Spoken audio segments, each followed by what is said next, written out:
Hello दोस्तों। आज की हम इस वीडियो में पढ़ेंगे करंट अफेयर।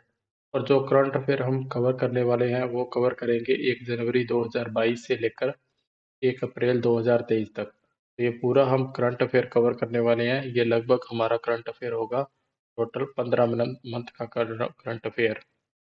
तो 15 महीनों का हम करंट अफेयर इसमें कवर करने वाले हैं। तो इस वीडियो के अंदर हम देखेंगे महत्वपूर्ण इंपॉर्टेंट एमसीक्यूज देखने वाले हैं, और हम देखेंगे वन लाइनर क्वेश्चन जो कि पिछले 1 साल के अंदर बहुत ही मोस्ट ज़्यादा इम्पोर्टेंट क्वेश्चन है।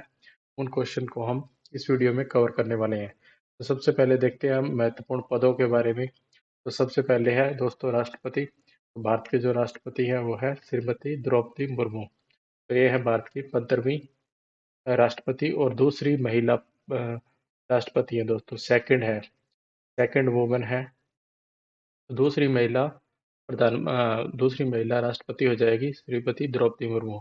इससे पहले जो राष्ट्रपति थी वो थी दोस्तों प्रतिभा पाटिल, जो कि पहली महिला राष्ट्रपति थी। इसके बाद में सेकंड है दोस्तों उपराष्ट्रपति। तो 14वें उपराष्ट्रपति हैं जगदीप धनखड़। इसके बाद में नेक्स्ट है दोस्तों प्रधानमंत्री 15वें नरेंद्र दामोदर दास मोदी। इसके बाद में नेक्स्ट है हमारा मुख्य न्यायाधीश।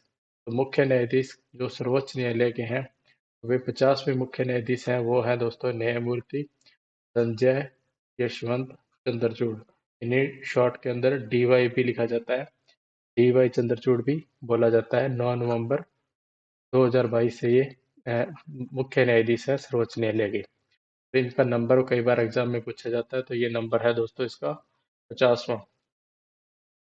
इसके बाद में नेक्स्ट है दोस्तों भारत के महान्यायवादी।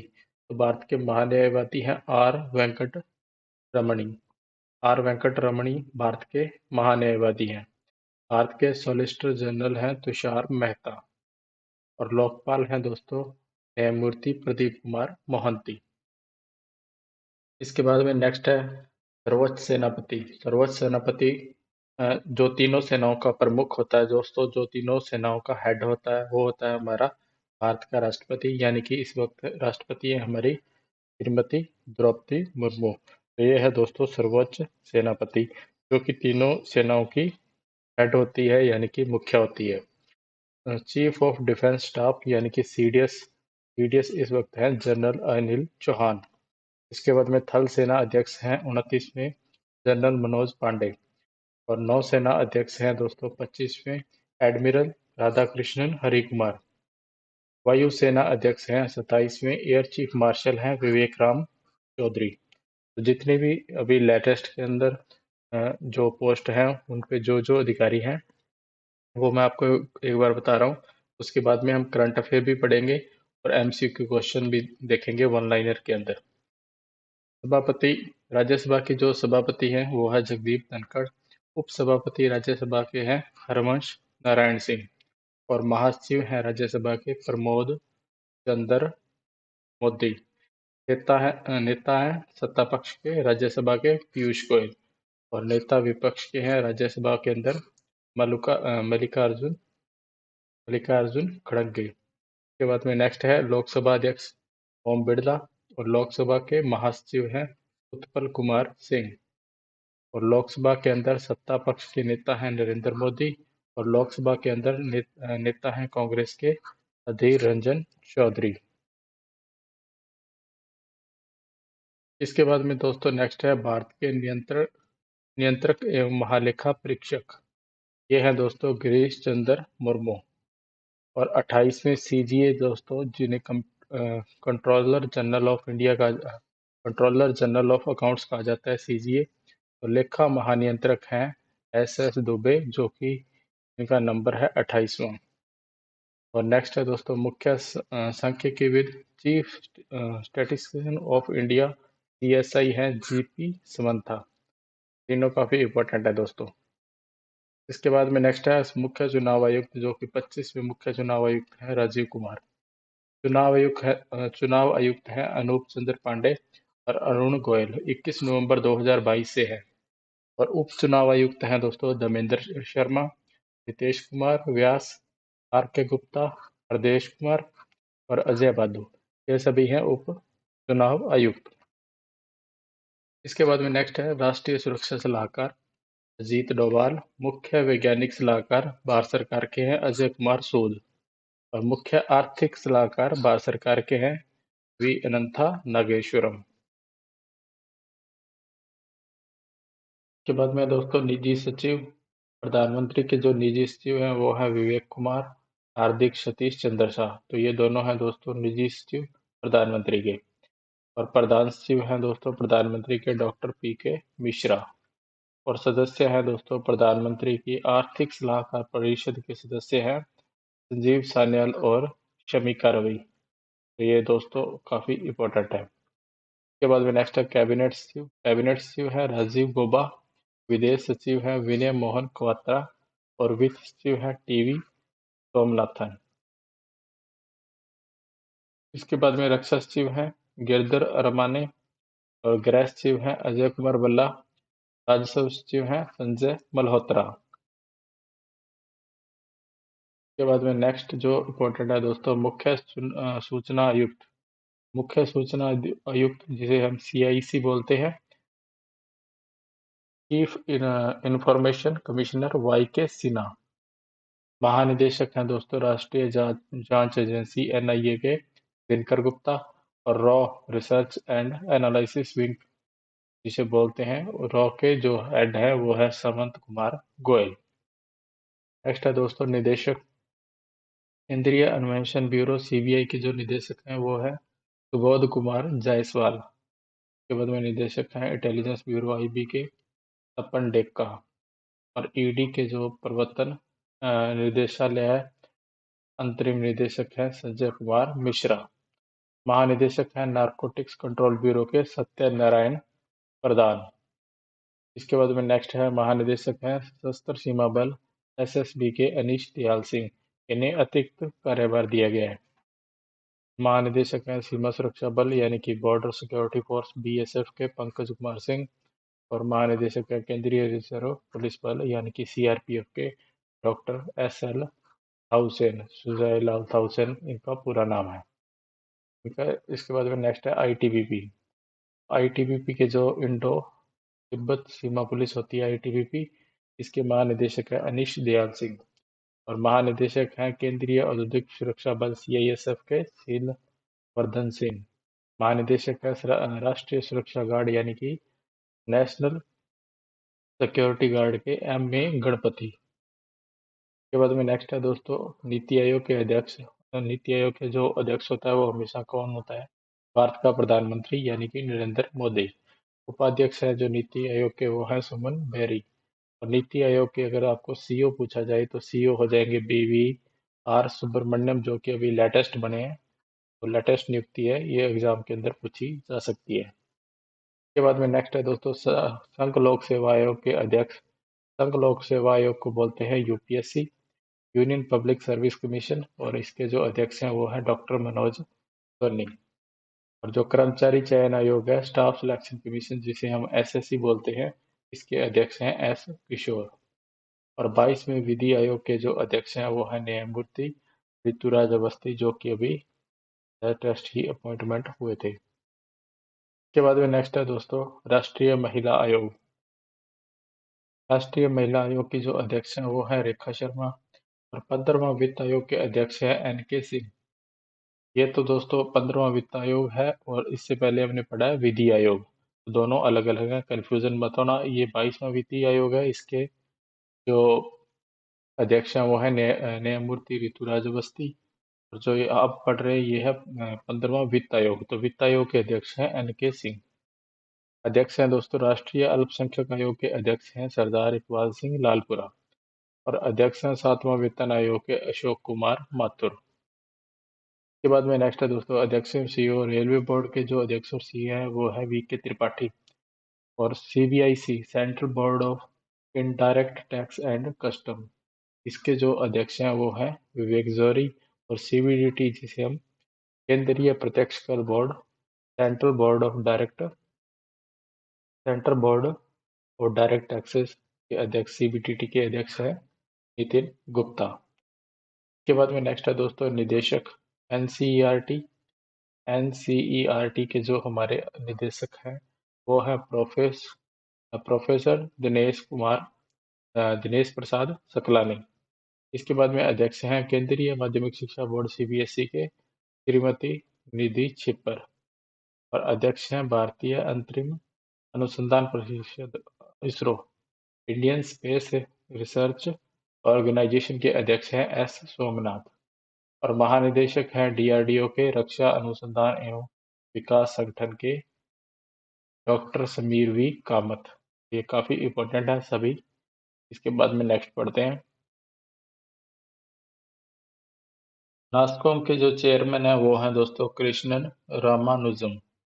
और फिक्की के जो अध्यक्ष हैं, फिक्की की जो फुल फॉर्म होती है वो होती है federation of Indian chambers of commerce and industry. और इसके अध्यक्ष हैं शुभ्रकांत पांडा। और नेक्स्ट है दोस्तों फिक्की, इसके जो महासचिव हैं वो हैं शैलेश पाठक। तो दोस्तों महासचिव और अध्यक्ष दोनों अलग अलग पद हैं। फिक्की के जो अध्यक्ष हैं वो हैं शुभ्रकांत पांडा, और फिक्की के जो महासचिव हैं वो हैं शैलेश पाठक। इसके बाद में नेक्स्ट है दोस्तों अध्यक्ष। एनएससी के नेशनल स्टॉक एक्सचेंज के जो अध्यक्ष हैं वो है गिरीश चंद्र चतुर्वेदी। और बॉम्बे स्टॉक एक्सचेंज जिसे हम बीएससी बोलते हैं, इसके अध्यक्ष हैं एसएस मुंद्रा।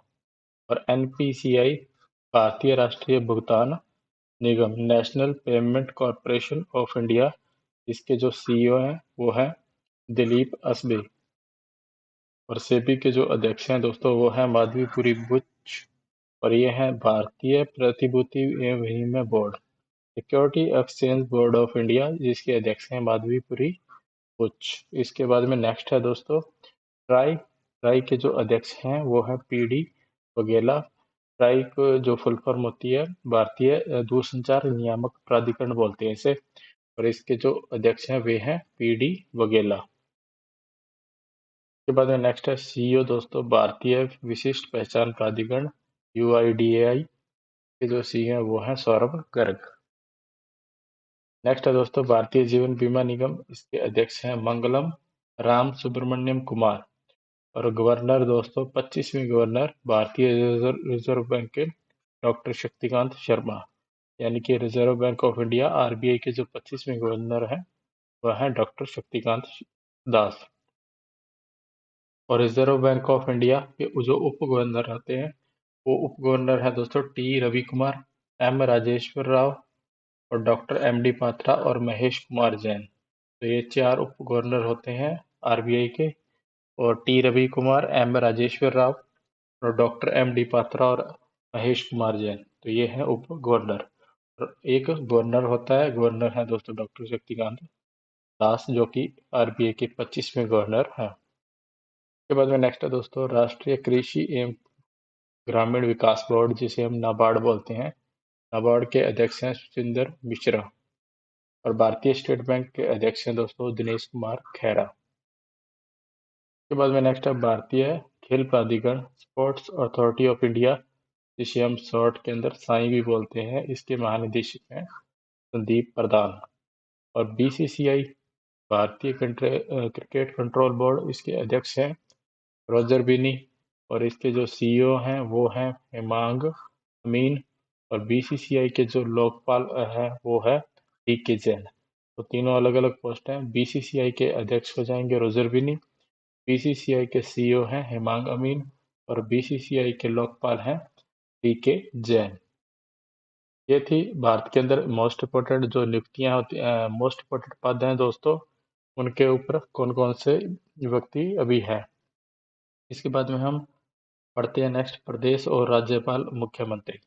तो हम ये सभी स्टेट्स के अंदर जो राज्यपाल और मुख्यमंत्री हैं उन सभी के बारे में देखते हैं कि कौन से स्टेट के अंदर कौन सा मुख्यमंत्री और कौन सा राज्यपाल वर्तमान के अंदर है। आंध्र प्रदेश के जो राज्यपाल हैं वो हैं एस अब्दुल नजीर। और आंध्र प्रदेश के मुख्यमंत्री हो जाएंगे जगन मोहन रेड्डी।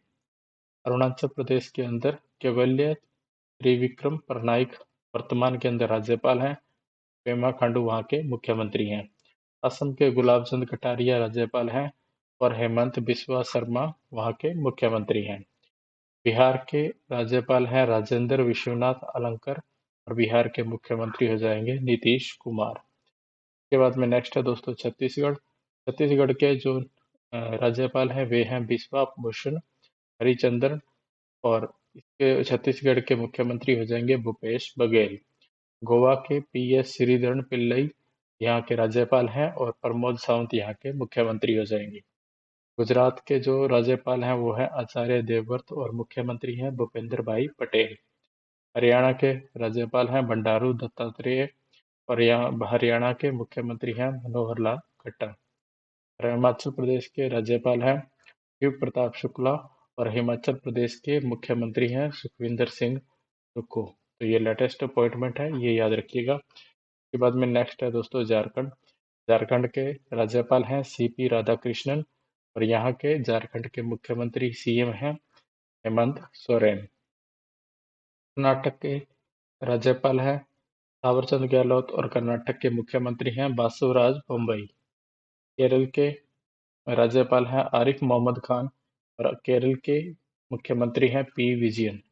मध्य प्रदेश के राज्यपाल हैं मंगूभाई सी पटेल और मध्य प्रदेश के मुख्यमंत्री हैं शिवराज सिंह चौहान। महाराष्ट्र के राज्यपाल हैं रमेश बैस और यहाँ के सीएम हैं एकनाथ शिंदे।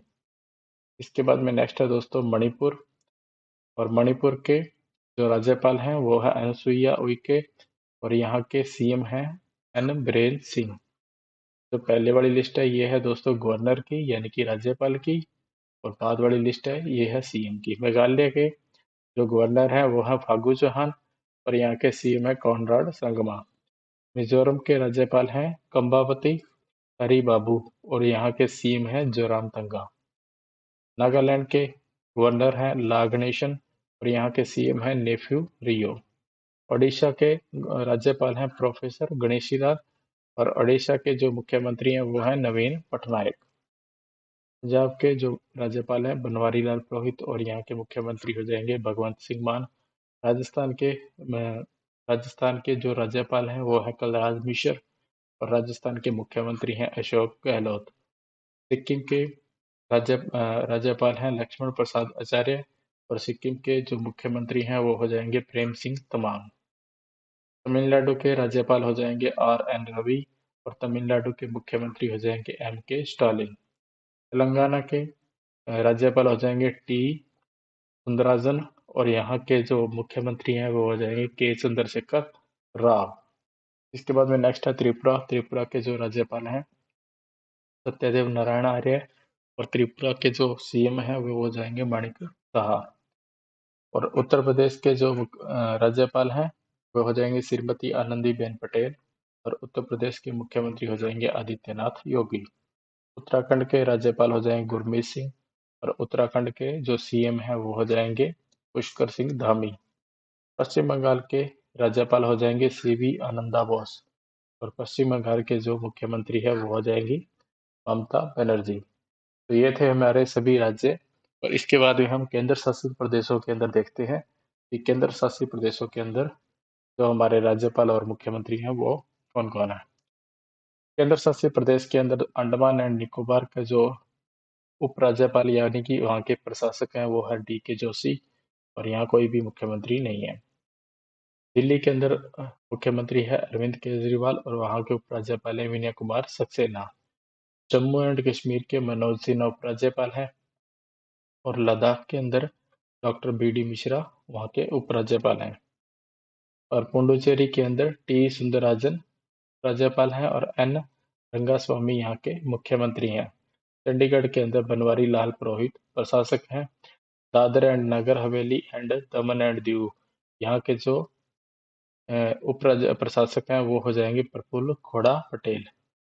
दादर एंड नगर हवेली और दमन एंड दीव पहले अलग अलग थे, इन्हें बाद में वह मिला दिया गया, तो ये दोनों मिलाने के बाद में एक ही हमारी यूटी बनती है।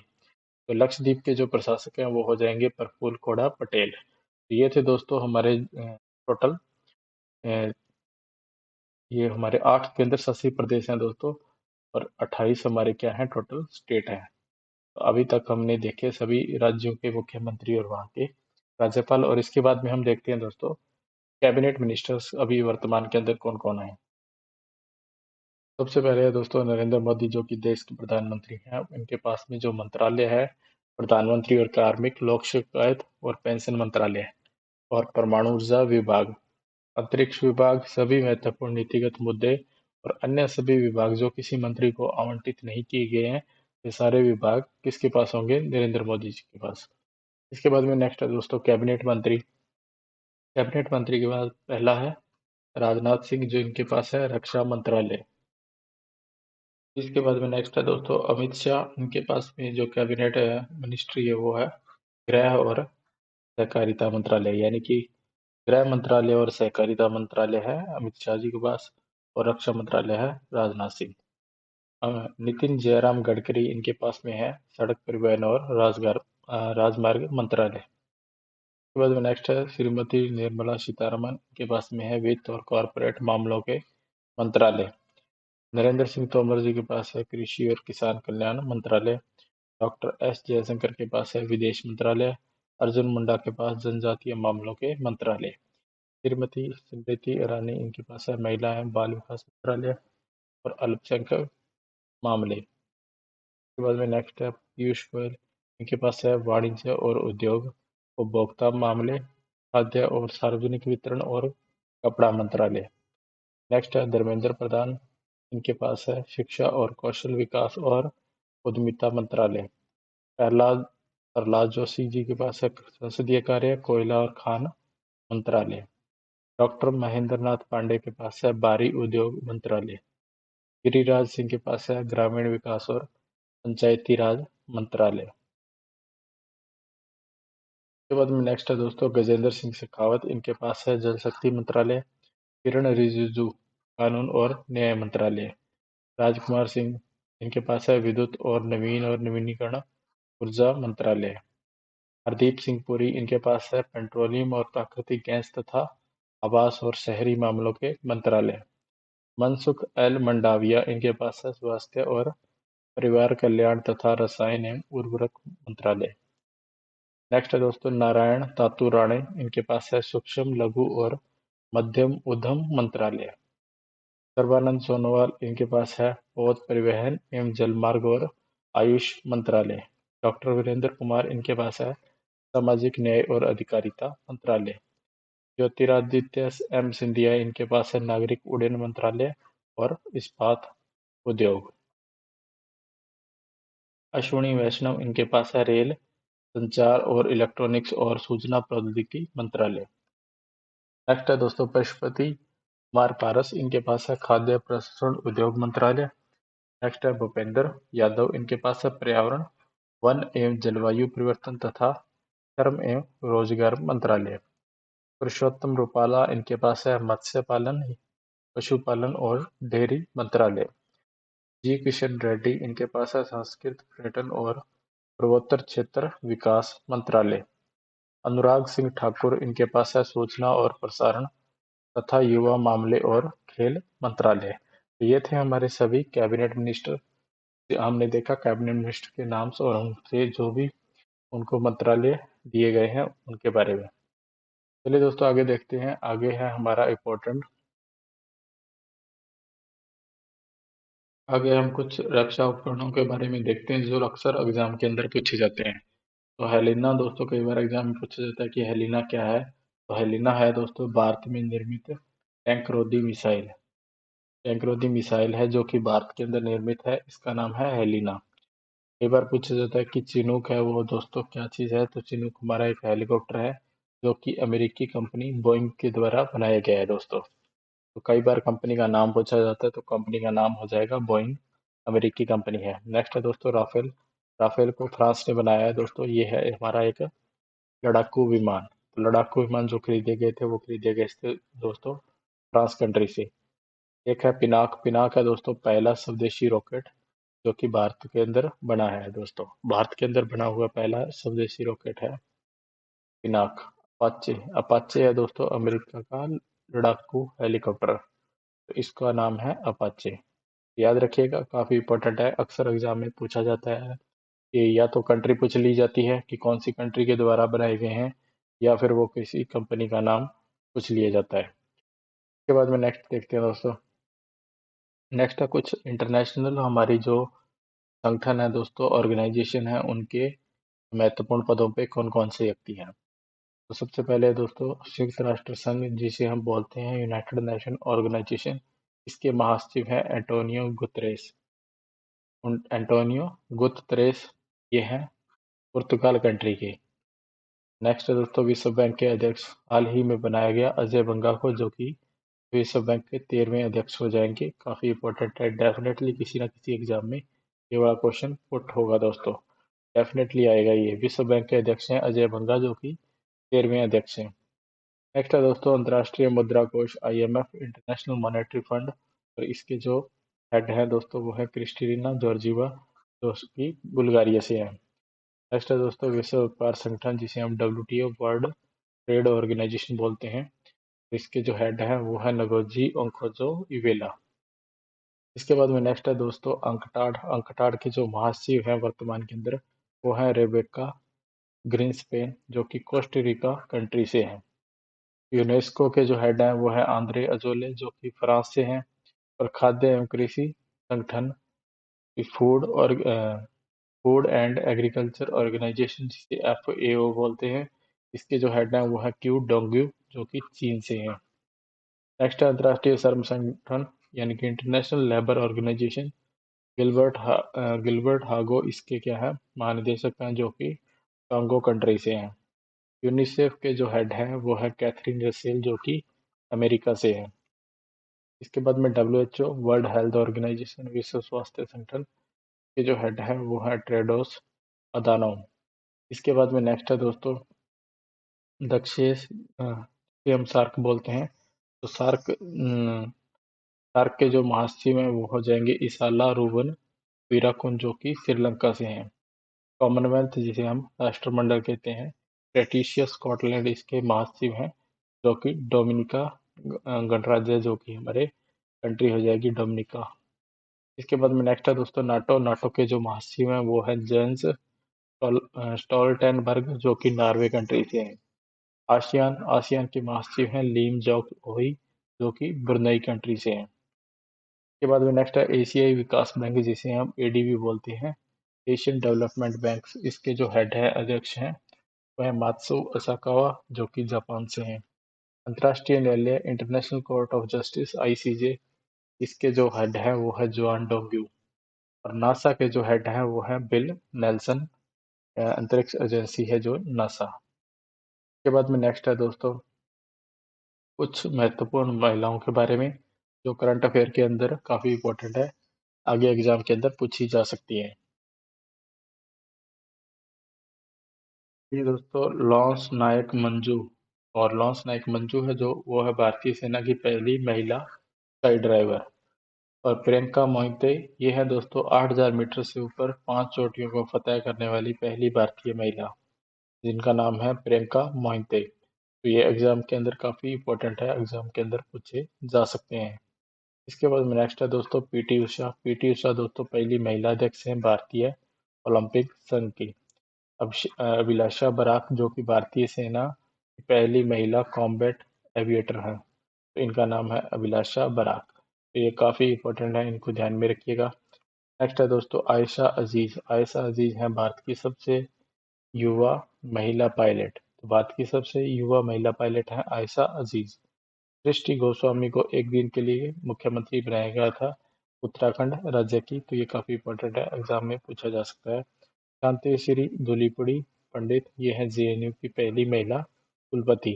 तो भारत के अंदर जो भी पहली महिला कुलपति है, पहली जो भी फर्स्ट के अंदर है दोस्तों, वो सभी हमने कवर किया है। तो भावना कांत है भारत की पहली महिला लड़ाकू विमान पायलट।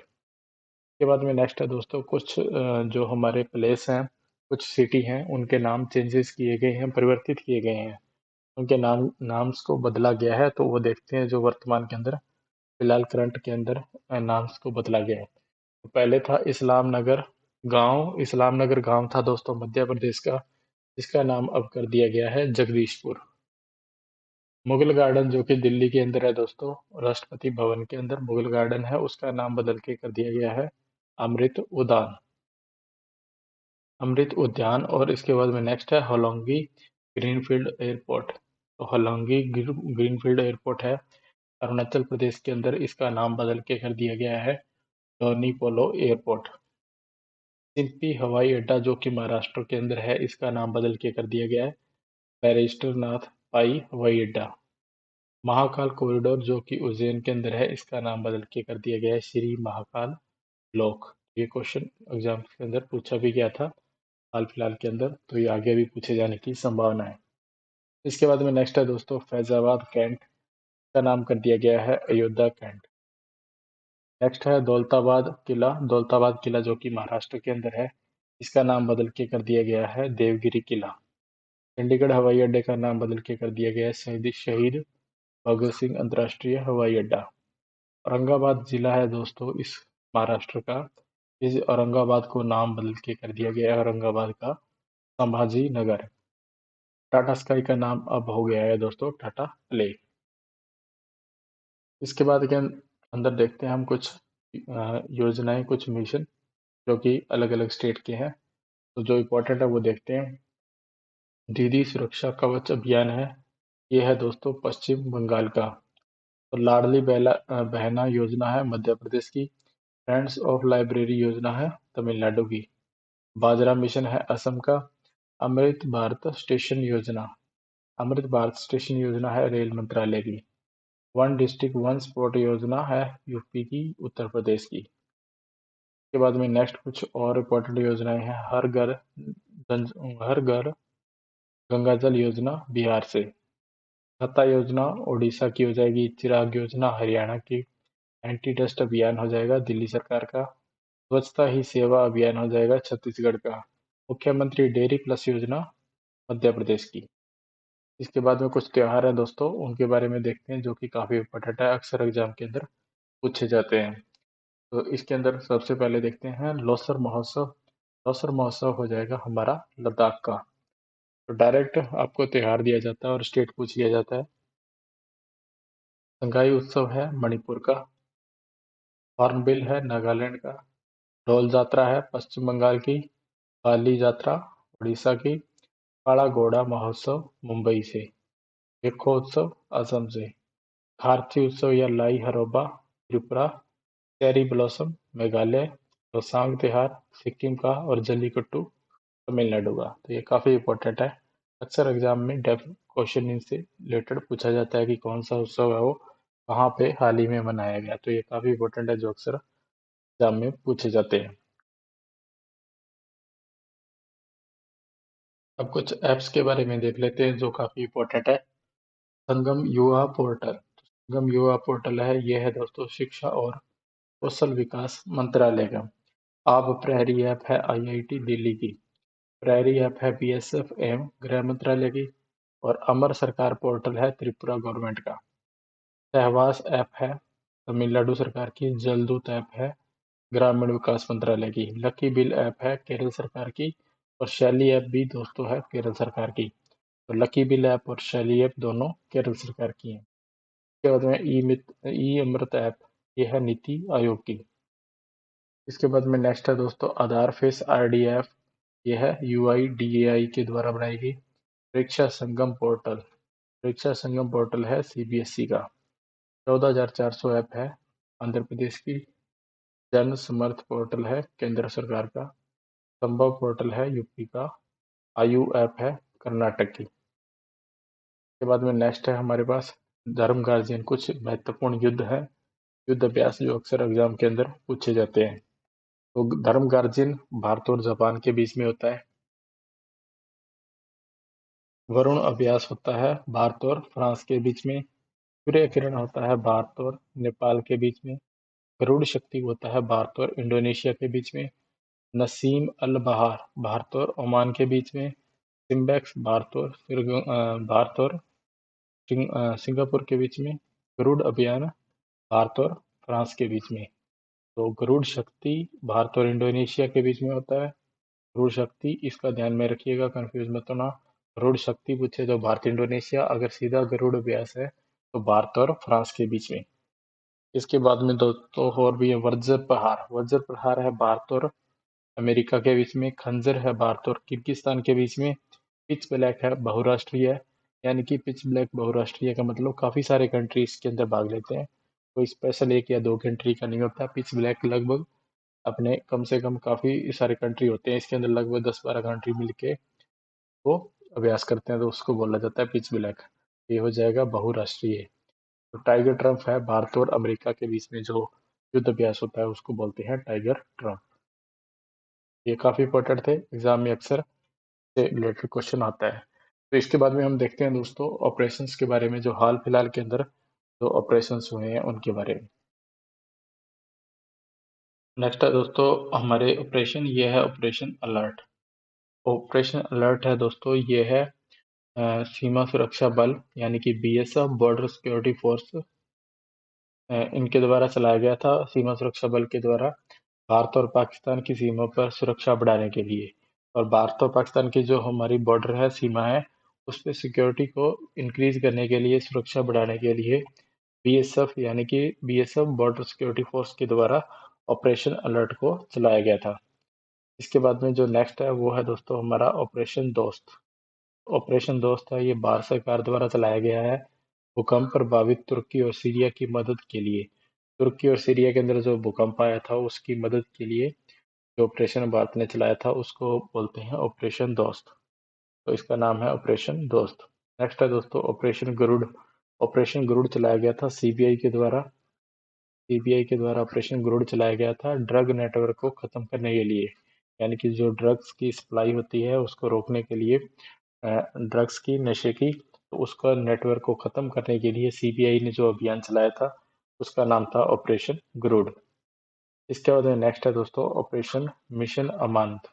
ऑपरेशन मिशन अमानत चलाया गया था भारतीय रेल के द्वारा, इंडियन रेलवे के द्वारा यात्रियों के खोए हुए सामान को ट्रैकिंग करने हेतु। जो भी यात्रियों का सामान अगर खो जाता है तो उनको ट्रैक करने के लिए ऑपरेशन मिशन अमानत को चलाया गया था। ऑपरेशन गंगा। ऑपरेशन गंगा काफी इंपॉर्टेंट है। यह है दोस्तों भारत सरकार द्वारा युद्धग्रस्त यूक्रेन में फंसे हुए नागरिकों और छात्रों को लाने के लिए।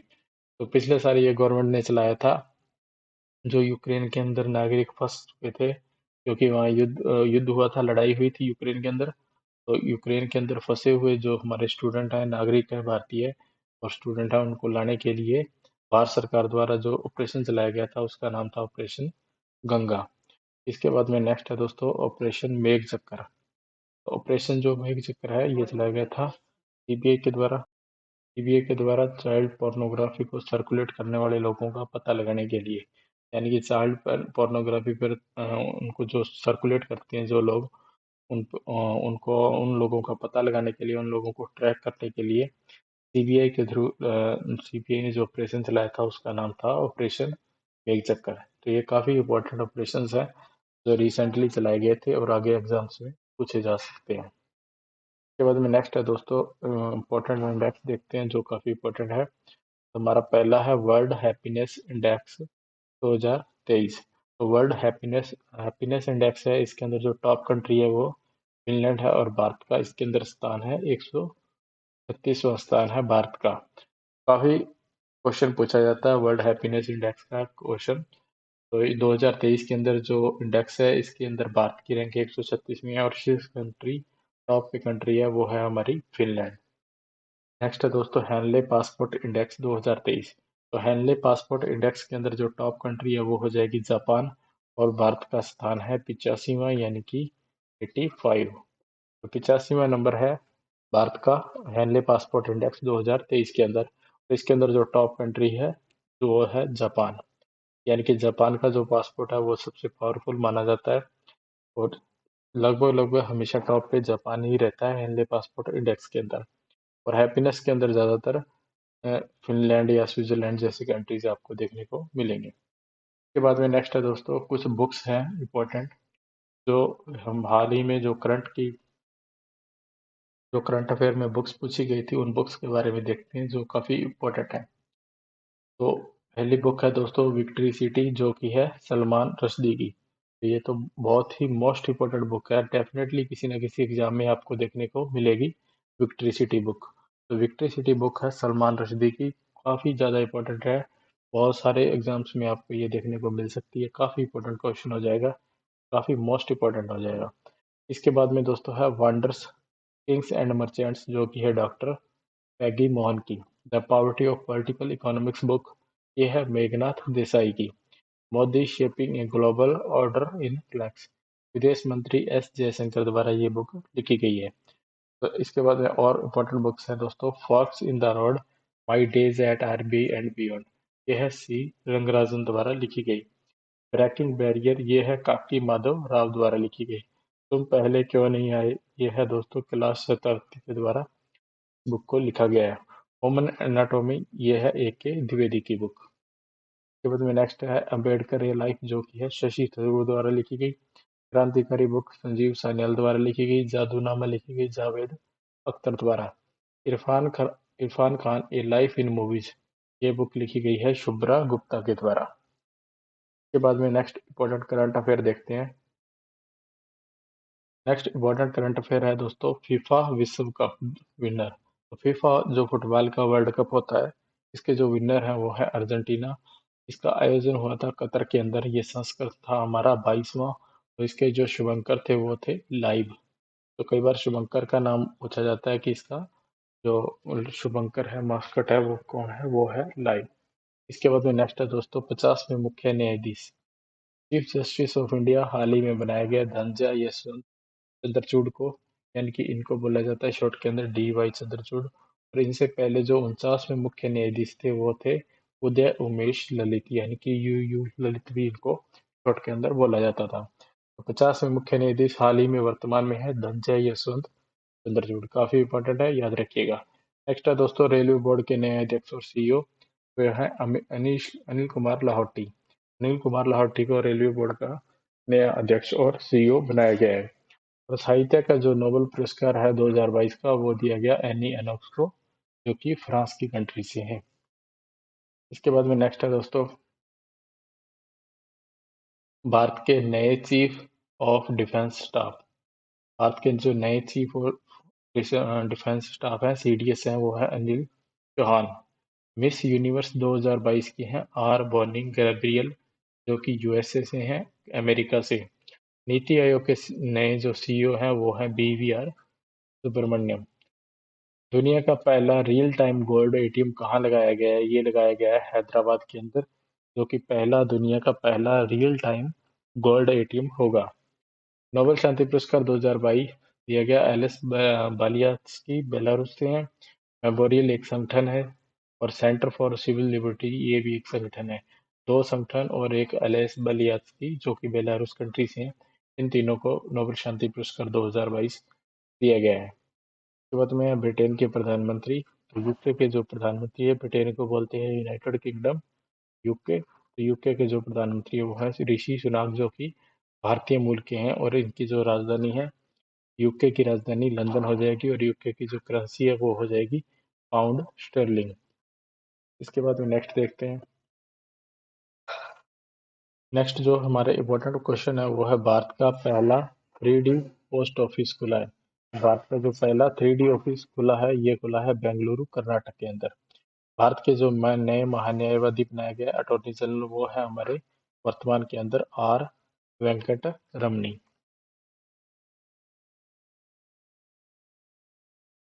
और जो भारत के जो अटॉर्नी जनरल हैं R वेंकट रमनी, इनकी जो ये है महान्यायवादी 16वें। तो ये 16वें महान्यायवादी हैं। कई बार नंबर्स पूछ लिया जाता है कि कितने महान्यायवादी, कितने अटॉर्नी जनरल बने हैं, तो ये बने हैं 16वें। और ये है अनुच्छेद 76 के तहत इनकी नियुक्ति होती है। तो आर्टिकल 76 के अकॉर्डिंग नियुक्ति होती है दोस्तों अटॉर्नी जनरल की। R वेंकट रमनी हाल ही में वर्तमान में अटॉर्नी जनरल हैं। इसके बाद में नेक्स्ट है दोस्तों पहला ICC अंडर 19 महिला विश्व कप, महिला T20 विश्व कप 2023। तो ये जीता है दोस्तों भारत ने इंग्लैंड को दोस्तों 7 विकेट से हराया है।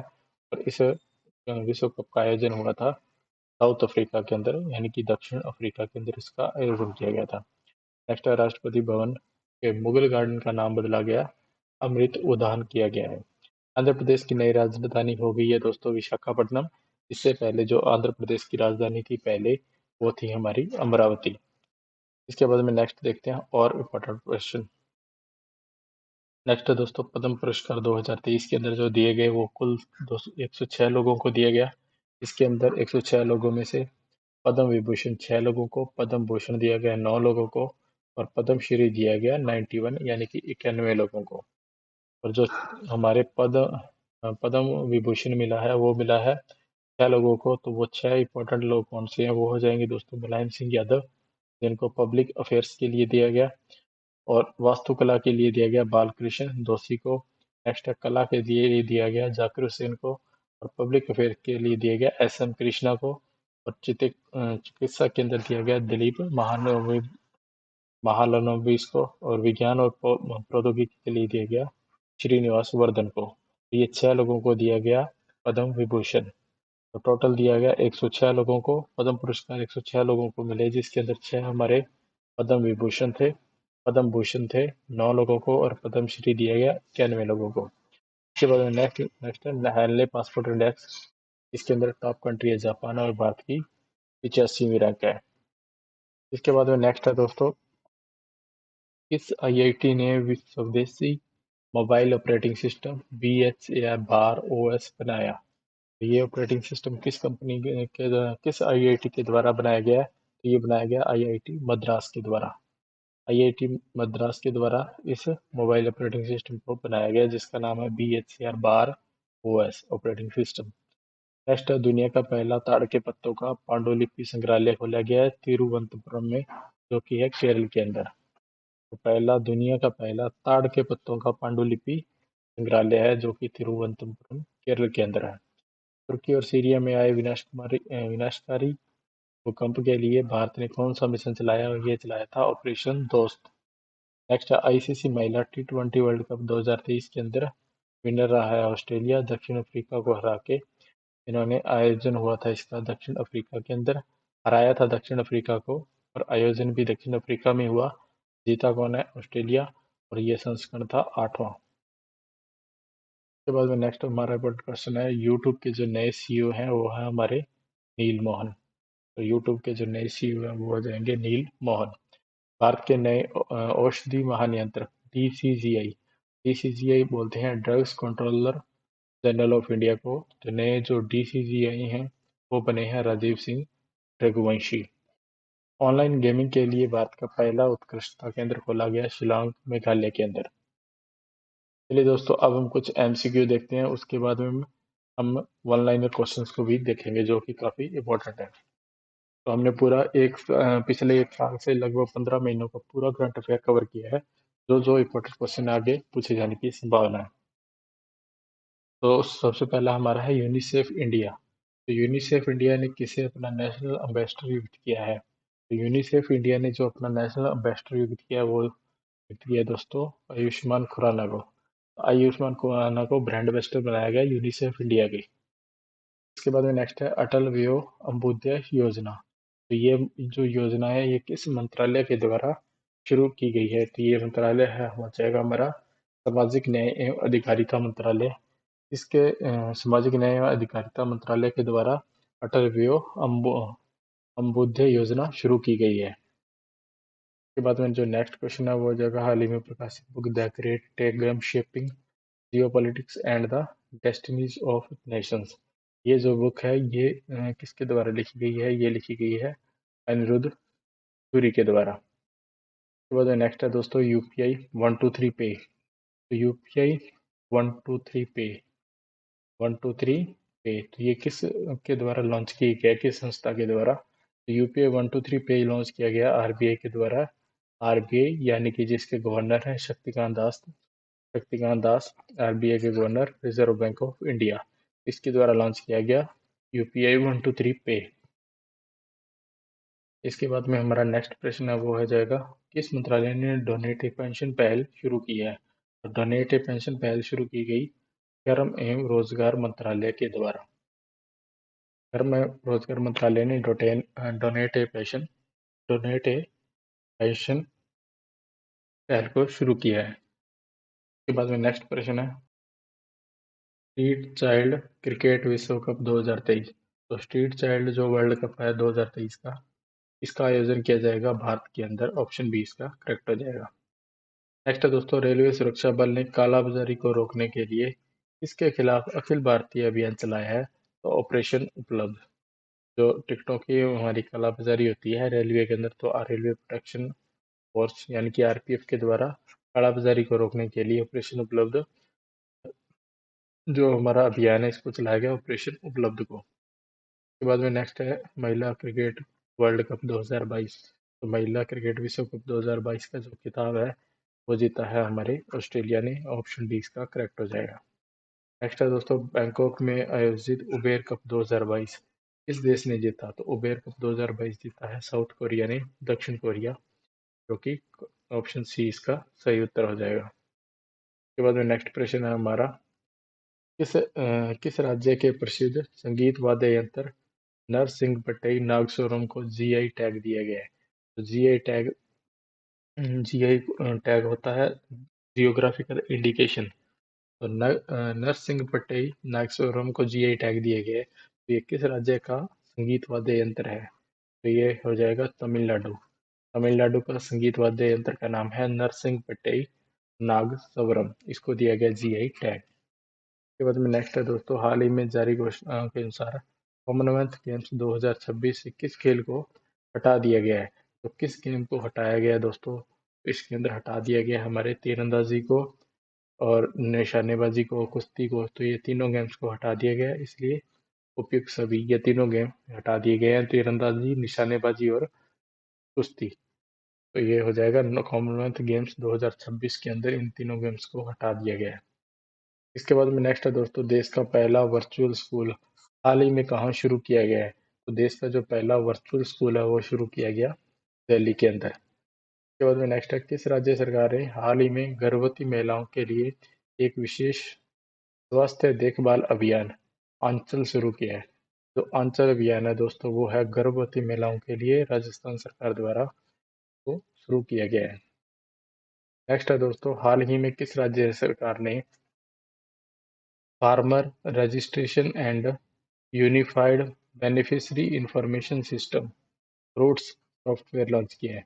जो फ्रूट्स सॉफ्टवेयर है ये लॉन्च किया गया कर्नाटक गवर्नमेंट के द्वारा। के बाद में नेक्स्ट है दोस्तों, जून 2022 को भारत गौरव योजना के तहत भारत गौरव ट्रेन की पहली सेवा किन दो स्थानों के बीच में शुरू की गई? तो जो भारत गौरव ट्रेन चलाई गई थी वो चलाई गई थी कोयम्बटूर से शिरडी के बीच में। नेक्स्ट है दोस्तों, नीदरलैंड के खिलाफ किस देश ने विश्व रिकॉर्ड बनाते हुए एक दिवसीय मैच में 498 रनों का अधिकतम स्कोर बनाया? मैक्सिमम रनों का जो वर्ल्ड रिकॉर्ड बनाया वो तो बनाया दोस्तों 498 रनों का। तो ये नीदरलैंड के खिलाफ बनाया था दोस्तों इंग्लैंड ने। तो नीदरलैंड के खिलाफ इंग्लैंड के द्वारा विश्व रिकॉर्ड बनाया गया एक मैच के अंदर 498 रनों का, जो कि मैक्सिमम है। इसके बाद में नेक्स्ट प्रश्न देखते हैं। नेक्स्ट प्रश्न है दोस्तों, किसके द्वारा नशीले पदार्थों की तस्करी के खिलाफ ऑपरेशन नार्कोस शुरू किया गया? ऑपरेशन नार्कोस शुरू किया गया था इंडियन रेलवे के द्वारा। भारतीय रेलवे ने ऑपरेशन नार्कोस को शुरू किया था, जो नशीले पदार्थों की तस्करी होती है उसको रोकने के लिए ऑपरेशन नार्कोस चलाया गया। उसके बाद में नेक्स्ट प्रश्न है हमारा, हाल ही में किस संस्था ने India's booming gig and platform economy शीर्षक नामक रिपोर्ट जारी की है? तो जो India booming gig and platform economy है, इस रिपोर्ट को जारी किया है नीति आयोग ने। ऑप्शन ए इसका करेक्ट हो जाएगा, India booming and gig and platform economy. Next है दोस्तों, देश का कौन सा हवाई अड्डा पूरी तरह से जल विद्युत ऊर्जा और सौर ऊर्जा से चलने वाला पहला हवाई अड्डा बन गया है? तो इंदिरा गांधी अंतर्राष्ट्रीय हवाई अड्डा आईजीआई नई दिल्ली। तो इंदिरा गांधी अंतर्राष्ट्रीय हवाई अड्डा वो जल विद्युत ऊर्जा और सौर ऊर्जा से चलने वाला पहला हवाई अड्डा बन गया है पूरी तरह से। इसके बाद में नेक्स्ट प्रश्न है, मुंबई के सेंट्रल रेलवे स्टेशन पर हवा की मदद से पानी निकालने वाली मशीन लगाई गई है जिसका नाम दिया गया है? तो ये इस मशीन का नाम है मेघदूत। याद रखिएगा, काफी इंपॉर्टेंट प्रश्न है। मुंबई के सेंट्रल रेलवे स्टेशन पर हवा की मदद से पानी बनाने वाली मशीन है, इसका नाम है मेघदूत। तो ये कहाँ लगाई गई है? मुंबई के सेंट्रल रेलवे स्टेशन पे लगाई गई है। उसके बाद में नेक्स्ट प्रश्न है, किस राज्य सरकार द्वारा हाल ही में मुख्यमंत्री समान शिक्षा राहत सहायता एवं अनुदान तो चिराग योजना है दोस्तों, ये किस गवर्नमेंट की है? ये है हरियाणा सरकार की। हरियाणा सरकार द्वारा ये चलाई गई है चिराग योजना। इसके बाद में नेक्स्ट प्रश्न है, हाल ही में किस राज्य द्वारा EFIR सेवा और एक पुलिस ऐप लॉन्च किया गया है जिसकी मदद से अब लोग ऑनलाइन FIR दर्ज करा पाएंगे? तो EFIR सेवा और एक पुलिस ऐप लॉन्च किया गया उत्तराखंड गवर्नमेंट के द्वारा। अब लोग ऑनलाइन ही FIR दर्ज करवा सकते हैं। इसके बाद में नेक्स्ट प्रश्न देखते हैं। नेक्स्ट क्वेश्चन है, किस अंतर्राष्ट्रीय हवाई अड्डे का नाम शहीद ए आजम भगत सिंह के नाम पर रखा गया है? तो चंडीगढ़ हवाई अड्डे का नाम बदला गया दोस्तों, अब इसका बदल के नाम कर दिया गया है शहीद ए आजम भगत सिंह हवाई अड्डा। इसके बाद में नेक्स्ट प्रश्न है, अगस्त 2022 में प्रधानमंत्री नरेंद्र मोदी ने अहमदाबाद शहर में किस नदी पर 300 मीटर लंबे और 14 मीटर चौड़े केवल पैदल चलने वाले अटल ब्रिज का उद्घाटन किया है? तो अटल ब्रिज का जो उद्घाटन किया गया है अहमदाबाद के अंदर, वो किया गया साबरमती नदी के ऊपर जो पुल बनाया गया है, जिसकी लंबाई है 300 मीटर और 14 मीटर चौड़ा है। ये बनाया गया केवल पैदल चलने वाले लोगों के लिए, और ये बनाया गया साबरमती नदी के ऊपर। इस ब्रिज का नाम है अटल ब्रिज, और इसका उद्घाटन किया था नरेंद्र मोदी ने अगस्त के अंदर 2022 में। तो काफी इंपॉर्टेंट है, आगे क्वेश्चन जा सकता है। उसके बाद में नेक्स्ट है, प्रधानमंत्री नरेंद्र मोदी ने अत्याधुनिक तकनीक से लैस 2600 बेड वाले भारत के सबसे बड़े निजी अस्पताल अमृता अस्पताल का उद्घाटन कहाँ किया है? जो अमृता अस्पताल है, इसका उद्घाटन किया गया फरीदाबाद के अंदर, और इसके अंदर 2600 बेड की क्षमता है। तो अत्याधुनिक तकनीक से लैस है 2600 बेड। तो ये भारत का सबसे बड़ा निजी हॉस्पिटल यानी कि प्राइवेट हॉस्पिटल है, इसका नाम है अमृता हॉस्पिटल। तो ये है कहाँ पे? ये है फरीदाबाद के अंदर। हाल ही में केंद्र सरकार द्वारा भारत में 14,500 पुराने स्कूलों को अपग्रेड करके इन स्कूलों में शिक्षा प्रदान करने का एक आधुनिक, परिवर्तनकारी और समग्र तरीका लाने के लिए किस योजना की शुरुआत की गई है? इस नाम योजना का नाम है दोस्तों पीएम श्री योजना।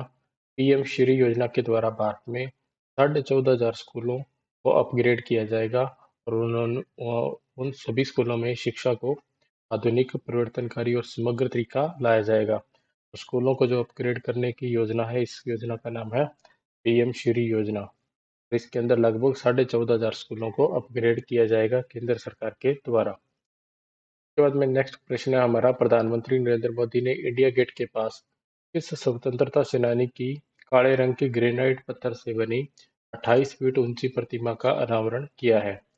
तो ये है प्रतिमा दोस्तों सुभाष चंद्र बोस जी की। सुभाष चंद्र बोस की प्रतिमा है, काले रंग के ग्रेनाइट पत्थर से बनी हुई 28 फुट ऊंची प्रतिमा है। इसका अनावरण किया गया नरेंद्र मोदी जी के द्वारा इंडिया गेट के पास। के बाद में नेक्स्ट प्रश्न है दोस्तों, फसल सुधार के लिए फीड ब्रीडिंग को बढ़ाने के लिए निम्नलिखित में से किस संगठन द्वारा कृतज्ञ 3.0 हैकाथॉन शुरू किया गया? तो जो कृतज्ञ 3.0 हैकाथॉन है, ये शुरू किया गया भारतीय कृषि अनुसंधान परिषद के द्वारा। फीड फसलों में सुधार के लिए स्पीड ब्रीडिंग को बढ़ावा देने के लिए भारतीय कृषि अनुसंधान परिषद के द्वारा कृतज्ञ 3.0 हैकाथॉन को शुरू किया गया है। इसके बाद में नेक्स्ट प्रश्न देखते हैं। नेक्स्ट प्रश्न है हमारा, निम्नलिखित में से किस राज्य सरकार ने छात्रों पर बोझ कम करने के लिए सप्ताह में कम से कम एक बार अनिवार्य खेल अवधि के साथ स्कूलों में नो बैग डे नियम लागू करने का फैसला लिया है? यानी कि किस राज्य की सरकार ने छात्रों पर बोझ कम करने के लिए सप्ताह में एक हफ्ते के अंदर एक बार कम से कम स्कूलों में नो बैग डे नियम लागू किया जाएगा? यानी कि नो बैग डे नियम का मतलब वहाँ आपको एक दिन बैग ले जाने की स्कूल के अंदर आवश्यकता नहीं है। तो खेल अवधि के साथ स्कूलों में नो बैग डे नियम को लागू करने का जो निर्णय लिया है, ये लिया है बिहार सरकार के द्वारा। ऑप्शन सी इसका सही उत्तर हो जाएगा। बिहार गवर्नमेंट ने नो बैग डे नियम लागू करने का फैसला लिया है। इसके बाद में नेक्स्ट प्रश्न है हमारा, हड़प्पा संस्कृति पर दुनिया का सबसे बड़ा संग्रहालय कहाँ विकसित किया जा रहा है? तो दुनिया का सबसे बड़ा संग्रहालय जो कि हड़प्पा संस्कृति पर विकसित किया जा रहा है, वो है हमारा राखीगढ़ी। तो राखीगढ़ी है हरियाणा के अंदर। तो ये इसका सही उत्तर हो जाएगा। इसके बाद में हमारा जो नेक्स्ट प्रश्न है, सितंबर 2022 के अंदर किस राजनेता को फ्रांस के सर्वोच्च नागरिक पुरस्कार Chevalier de la Legion d'honneur Knight of the Legion of the Honour के सम्मान से सम्मानित किया गया? तो फ्रांस का जो सबसे सर्वोच्च नागरिक पुरस्कार है, उसका नाम है Knight Chevalier de la Legion d'honneur, Knight of the Legion of Honour. इससे सम्मानित किए जाने वाले जो राजनेता है वो है स्वाति पीरामल। स्वाति पीरामल को फ्रांस के सर्वोच्च नागरिक पुरस्कार से सम्मानित किया गया है। इसके बाद में नेक्स्ट प्रश्न है, केंद्रीय जांच ब्यूरो द्वारा बाल यौन शोषण सामग्री को ऑनलाइन प्रसारित करने और साझा करने के खिलाफ एक अखिल भारतीय अभियान चलाया गया। तो इस अखिल भारतीय अभियान का नाम था ऑपरेशन मेघ चक्कर। तो ऑपरेशन मेघ चक्कर के अंदर क्या है कि जो बाल यौन शोषण सामग्री को जो लोग ऑनलाइन प्रसारित करते हैं, साझा करते हैं, शेयर करते हैं एक दूसरे के साथ, तो उनके खिलाफ सीबीआई ने, सेंट्रल बोर्ड ऑफ इन्वेस्टिगेशन ने, सेंट्रल ब्यूरो ऑफ इन्वेस्टिगेशन द्वारा, सीबीआई के द्वारा क्या किया गया, एक अभियान चलाया गया। उस अभियान का नाम है ऑपरेशन मेघ चक्कर। तो इस ऑपरेशन मेघ चक्कर के अंदर क्या होगा कि जो बाल यौन शोषण सामग्री है, जो लोग उसको शेयर करते हैं या उसको प्रसारण करते हैं, उसका उनके खिलाफ कार्रवाई की जाएगी। इसके बाद में नेक्स्ट प्रश्न है दोस्तों, हाल ही में दिलीप ट्रॉफी 2022 का खिताब किसने जीता है? तो दिलीप ट्रॉफी का खिताब जीता है पश्चिम क्षेत्र ने। ऑप्शन ए इसका करेक्ट आंसर हो जाएगा। इसके बाद में नेक्स्ट प्रश्न है प्रधानमंत्री नरेंद्र मोदी द्वारा सुर साम्राज्य भारत रत्न लता मंगेशकर की 93वीं जयंती पर उनके नाम पर विकसित लता चौक का उद्घाटन कहाँ किया गया है? तो लता चौक का जो उद्घाटन किया गया दोस्तों, वो किया गया अयोध्या के अंदर। ऑप्शन सी इसका राइट हो जाएगा। तो 93वीं जयंती मनाई गई लता मंगेशकर जी की। सुर साम्राज्य भारत रत्न से सम्मानित है लता मंगेशकर, और लता चौक का उद्घाटन किया गया अयोध्या के अंदर। नेक्स्ट है दोस्तों, हाल ही में किस केंद्रीय मंत्रालय के द्वारा कचरे से खिलौने बनाने की अनूठी प्रतियोगिता स्वच्छ टाइकथॉन शुरू की गई? टाइकथॉन शुरू की गया, यानी कि कचरे से खिलौने बनाने की जो प्रतियोगिता है वो शुरू की गई। किस मंत्रालय के द्वारा ये शुरू की गई? आवास और शहरी मंत्रालय के द्वारा। आवास और शहरी मंत्रालय के द्वारा कचरे से खिलौने बनाने की अनूठी प्रतियोगिता को शुरू किया गया, जिसका नाम था स्वच्छ टाइकथॉन। इसके बाद में नेक्स्ट प्रश्न है हमारा, किस राज्य का बरतौल गांव देश का पहला गांव बन गया है जहां पर हर घर में पीने के लिए आरओ पानी उपलब्ध है? तो हर घर के अंदर पीने के लिए जो आरओ पानी उपलब्ध है, तो वो हो जाएगा यूपी का बरतौल गांव। गांव का नाम है बरतौल, जो कि है स्टेट हो जाएगा हमारा यूपी। उत्तर प्रदेश के बरतौल गांव है जो हर घर में पीने के लिए आरओ का पानी उपलब्ध है। इसके बाद में नेक्स्ट प्रश्न देखते हैं। नेक्स्ट प्रश्न हमारा, पुलिस की सहायता के लिए सत्यनिष्ठा ऐप किस राज्य में लॉन्च किया गया?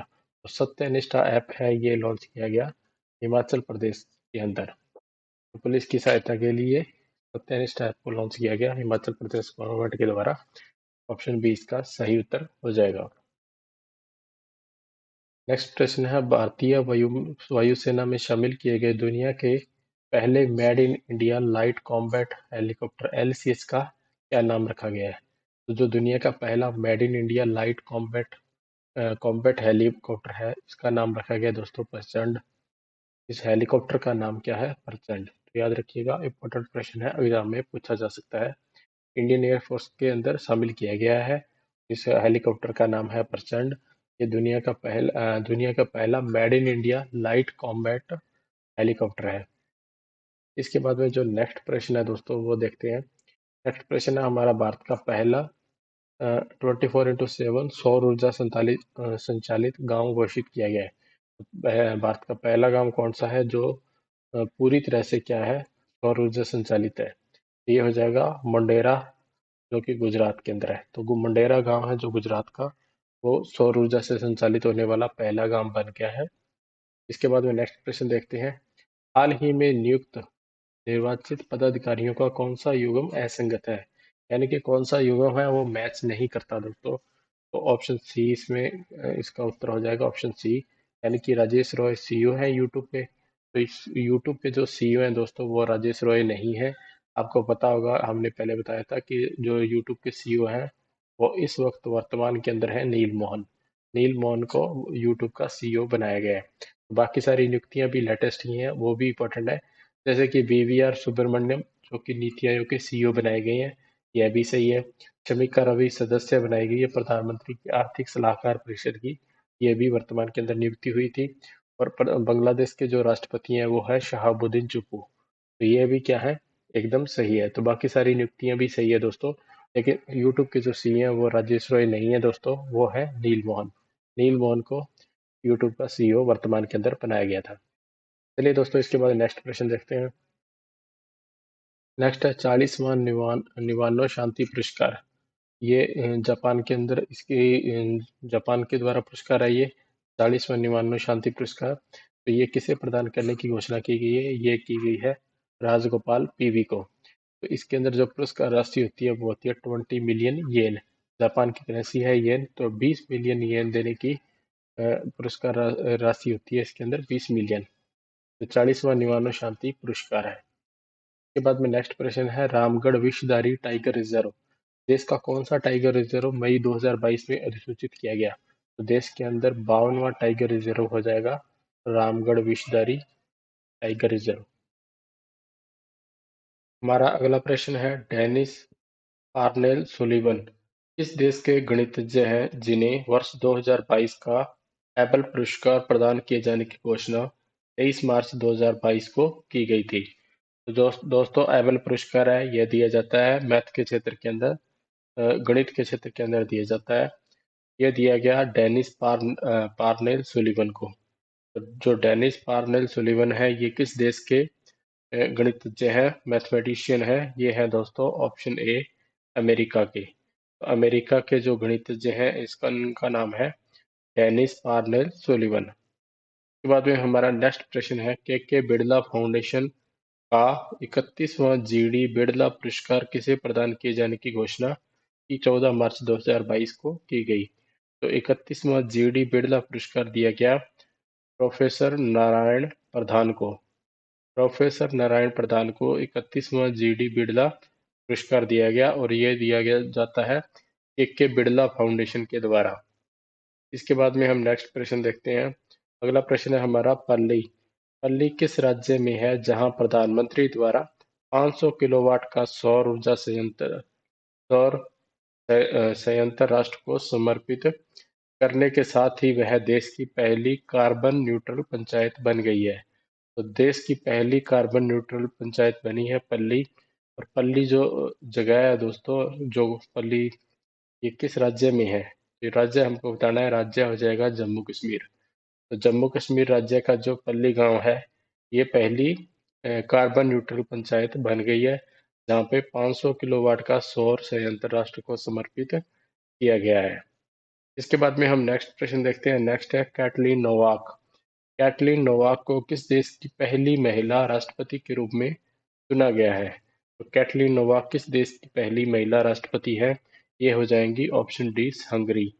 हंगरी देश की पहली महिला राष्ट्रपति हैं कैटलीन नोवाक। के बाद में हम नेक्स्ट प्रश्न देखते हैं। अगला प्रश्न है हमारा, पाकिस्तान ने बिल गेट्स को उनके किस क्षेत्र में किए गए प्रयासों के लिए हिलाल ए पाकिस्तान से फरवरी 2022 में सम्मानित किया गया? तो हिलाल ए पाकिस्तान अवार्ड दिया गया, जो कि पाकिस्तान का एक महत्वपूर्ण अवार्ड है दोस्तों। पाकिस्तान का हिलाल ए पाकिस्तान अवार्ड है, ये दिया गया बिल गेट्स को। उनको किस क्षेत्र के लिए दिया गया? उनको दिया गया पोलियो उन्मूलन, पोलियो को खत्म करने के लिए दोस्तों बिल गेट्स को अवार्ड दिया गया, पाकिस्तान ने दिया, और अवार्ड्स का नाम है हिलाल पाकिस्तान। इसके बाद में नेक्स्ट प्रश्न है, गुजरात गुजरात टाइटंस ने राजस्थान रॉयल्स को फाइनल मैच में कितने विकेट से पराजित कर इंडियन प्रीमियर लीग 2022 का खिताब 29 मई 2022 को हासिल किया? आईपीएल है दोस्तों, इंडियन प्रीमियर लीग का 2022 का जो खिताब है वो गुजरात टाइटंस ने जीता है। राजस्थान रॉयल्स को फाइनल मैच में कितने विकेटों से हराया? ये हराया दोस्तों 7 विकेटों से। तो राजस्थान रॉयल को 7 विकेटों से हरा के गुजरात टाइटंस ने आईपीएल 2022 का खिताब जीता है। अभी वर्तमान के अंदर आईपीएल 2023 भी स्टार्ट हो चुके हैं दोस्तों। आगे अभी तक आईपीएल 2022 का ये इम्पोर्टेंट क्वेश्चन है, पूछा जा सकता है फिर से कि कौन जीता है। तो ये जीता है दोस्तों गुजरात टाइटंस। नेक्स्ट है दोस्तों रेत समाधि। रेत समाधि टॉम्ब ऑफ सैंड नामक उपन्यास किस लेखक की कृति है जिसे वर्ष 2022 का अंतर्राष्ट्रीय बुकर पुरस्कार जीता है? तो इंटरनेशनल बुकर प्राइज दिया गया रेत समाधि नामक उपन्यास को, और यह है दोस्तों गीतांजलि श्री की कृति।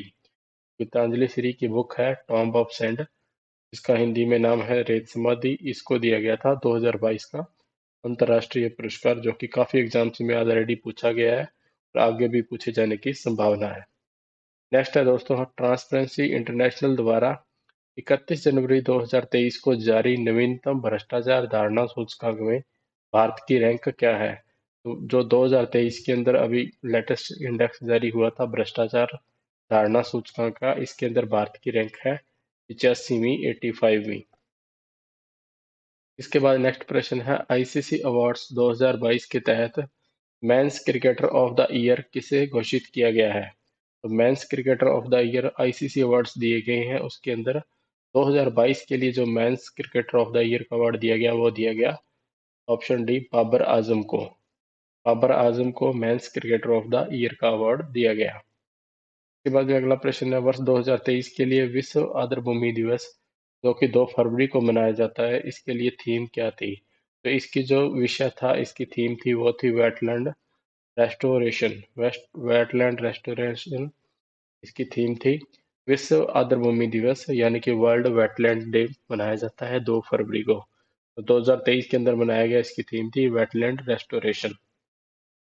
इसके बाद में हम नेक्स्ट देखते हैं।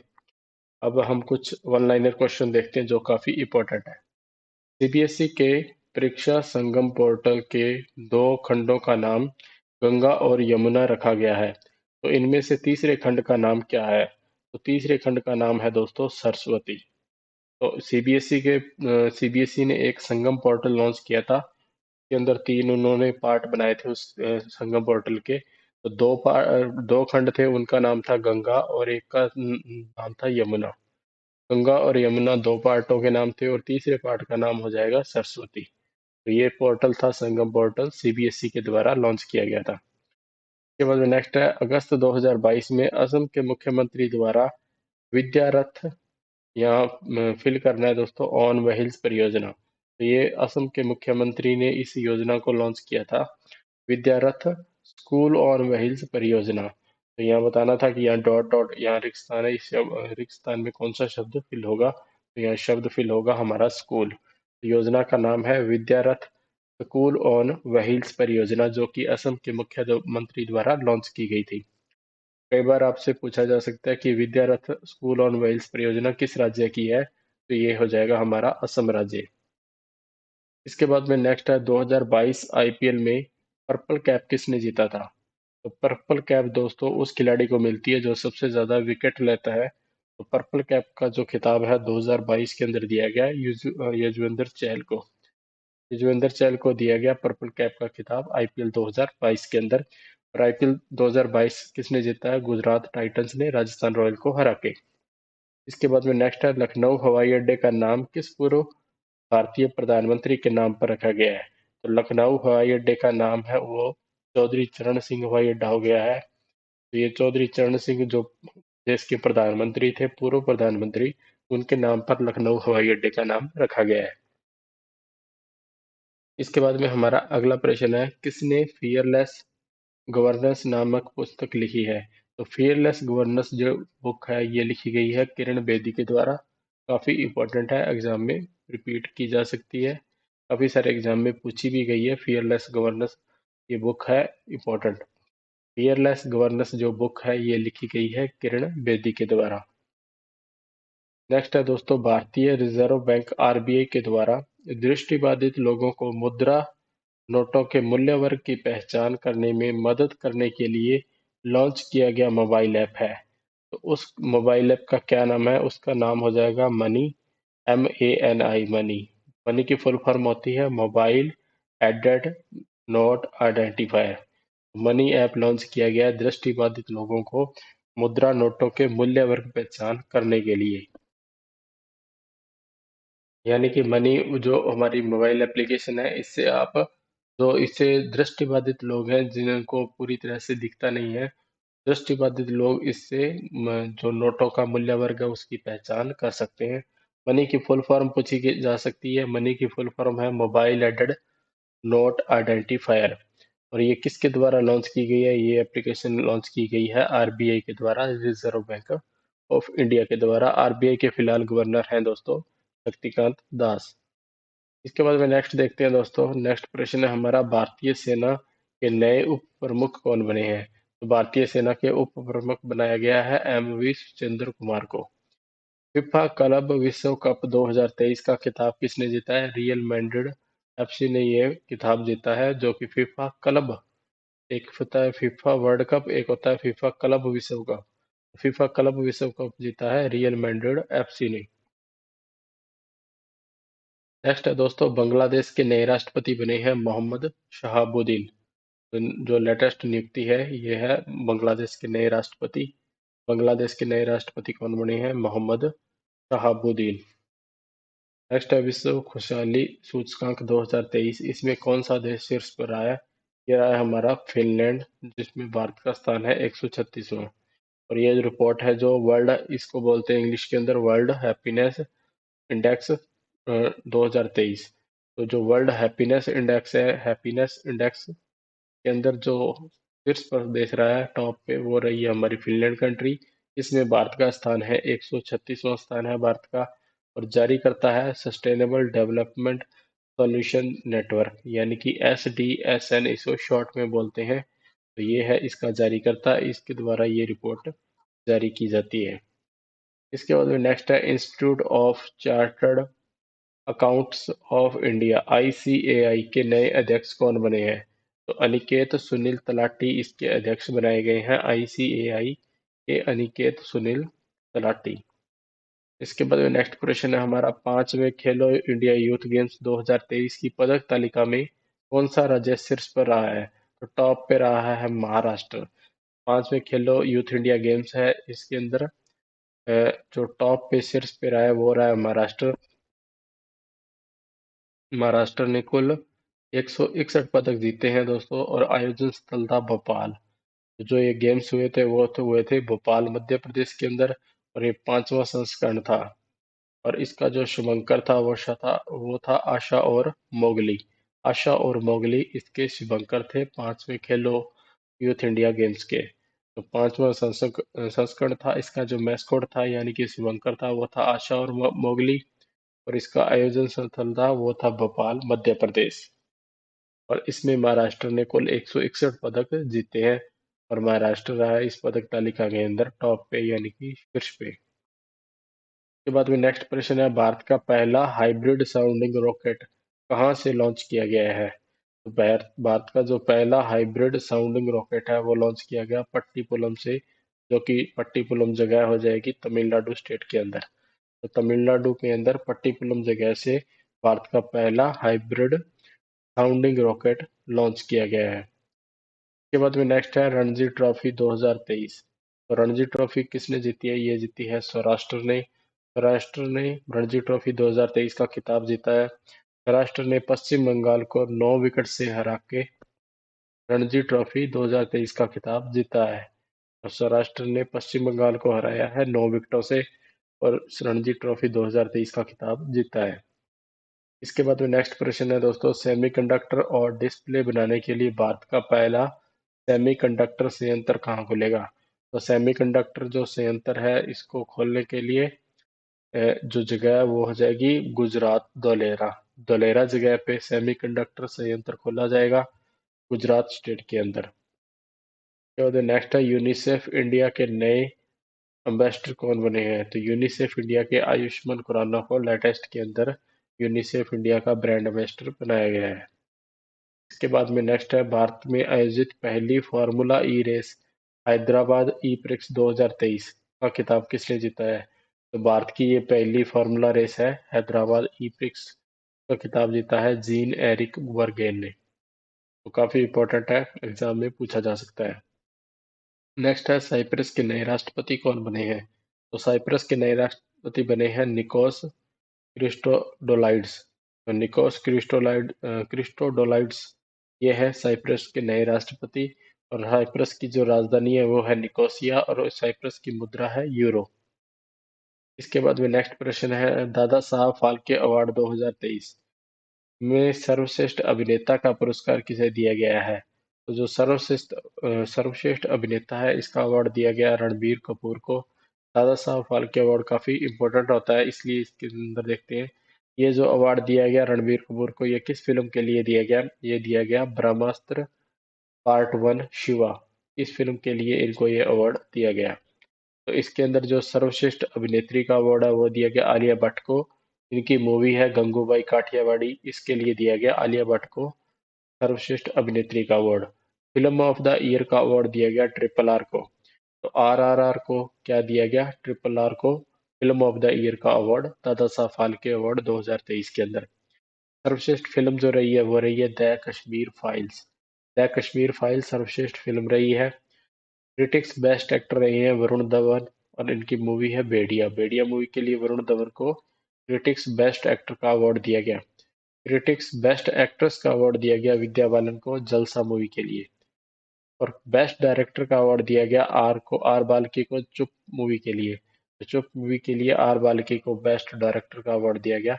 ये थे हमारे दादा साहब फाल्के पुरस्कार 2023 के अंदर, जो कि काफी इम्पोर्टेंट है। किन्हीं ने कोई, हर कोई एग्जाम के अंदर लगभग एक क्वेश्चन पुरस्कार से जरूर आता है, तो डेफिनेटली दादा साहब फाल्के अवार्ड से क्वेश्चन आपको देखने को मिलेगा, जो कि काफी इम्पोर्टेंट है।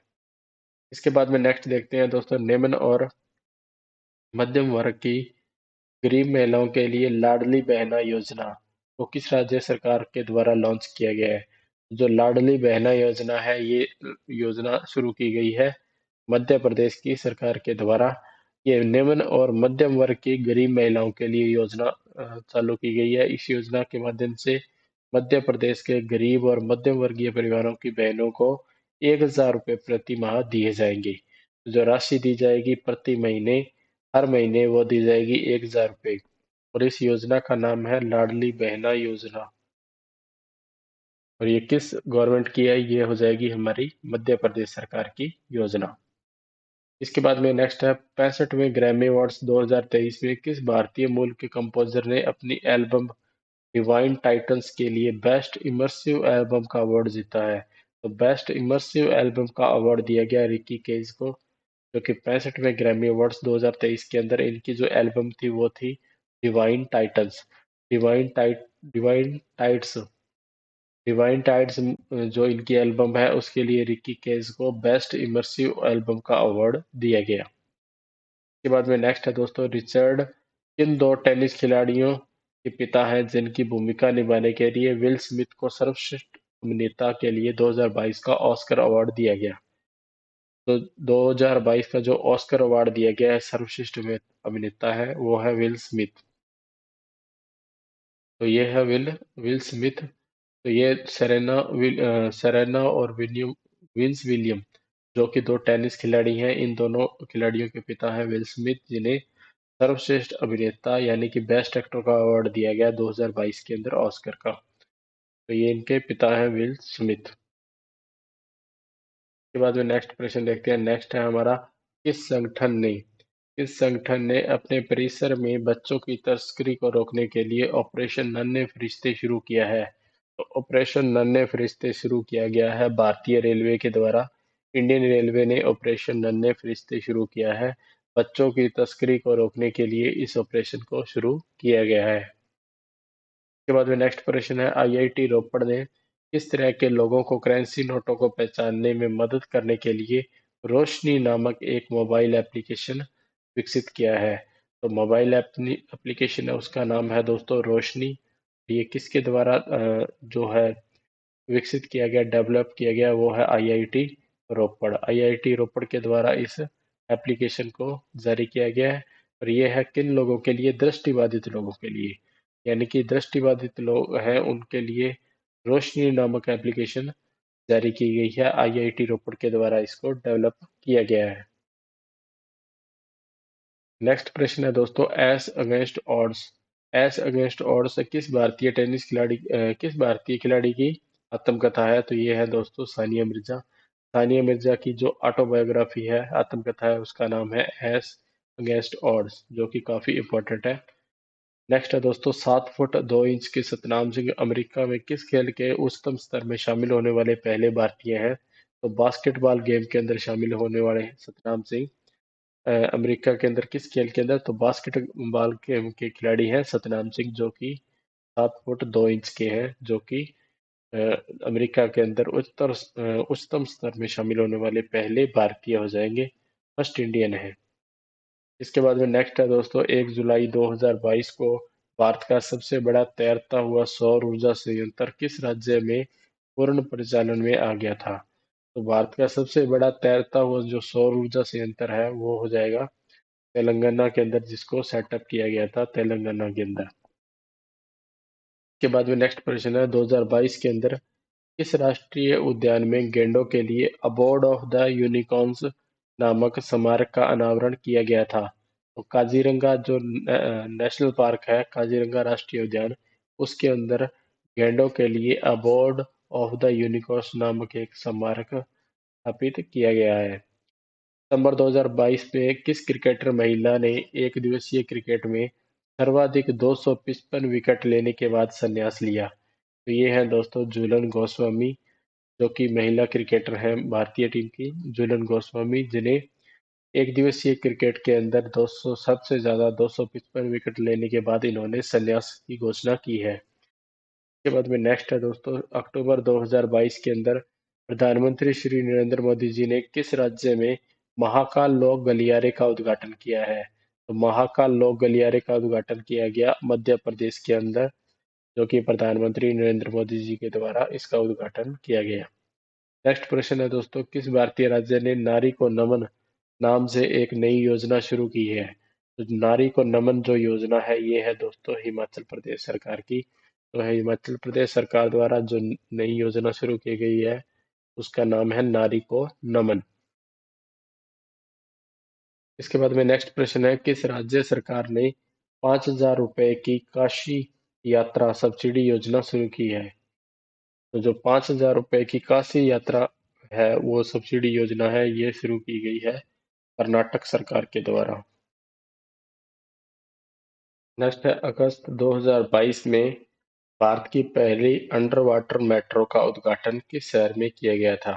तो भारत की जो पहली अंडर वाटर मेट्रो है उसका उद्घाटन किया गया था कोलकाता सिटी के अंदर, कोलकाता शहर में भारत की पहली अंडर वाटर मेट्रो का उद्घाटन किया गया है। इसके बाद में नेक्स्ट प्रश्न है हमारा, भारत के इन दो शहरों के बीच आकाशा एयर की पहली उड़ान का उद्घाटन किया गया? तो आकाशा एयर की जो पहली उड़ान है उसका उद्घाटन किया गया मुंबई से अहमदाबाद तक। मुंबई से अहमदाबाद दोनों शहरों के बीच में आकाशा एयर की पहली उड़ान का उद्घाटन किया गया। नेक्स्ट प्रश्न है दोस्तों, आजादी का अमृत महोत्सव के तहत बड़े चलो अभियान किस केंद्रीय मंत्रालय द्वारा शुरू किया गया है? तो जो आजादी का अमृत महोत्सव है दोस्तों, 75 वर्ष आजादी के अमृत महोत्सव का जो मना रहे हैं हम, के अंदर बड़े चलो अभियान है, ये है दोस्तों किस केंद्रीय मंत्रालय द्वारा शुरू किया गया है? तो बड़े चलो अभियान शुरू किया गया है संस्कृति मंत्रालय के द्वारा। संस्कृति मंत्रालय के द्वारा बड़े चलो अभियान जारी किया गया है। इसके बाद नेक्स्ट प्रश्न है हमारा, डाक कर्मयोगी। डाक कर्मयोगी पोर्टल का उद्देश्य क्या है दोस्तों? इसका उद्देश्य है लगभग 4 लाख ग्रामीण डाक सेवकों की क्षमताओं में वृद्धि करना। तो डाक कर्मयोगी जो पोर्टल लॉन्च किया गया है इसका क्या उद्देश्य आ जाएगा? इसका उद्देश्य है 4 लाख ग्रामीण डाक सेवकों की क्षमताओं में वृद्धि करना। के बाद नेक्स्ट प्रश्न है हमारा, महाराष्ट्र में स्थित औरंगाबाद का नया नाम। तो औरंगाबाद जो डिस्ट्रिक्ट है इसका नया नाम कर दिया गया है संभाजी नगर। इसके बाद नेक्स्ट प्रश्न है, भारत का पहला 24x7 सौर ऊर्जा संचालित घोषित गांव किसे गया? मंडेरा गांव जो गुजरात का है दोस्तों वो भारत का पहला गांव है जो कि 24x7 सौर ऊर्जा संचालित गांव हो जाएगा। नेक्स्ट प्रश्न है, भारत में सर्वाधिक रामसर स्थल किस राज्य में है? तो भारत के अंदर जो सर्वाधिक रामसर साइट है वो है तमिलनाडु राज्य की, जो कि है 14।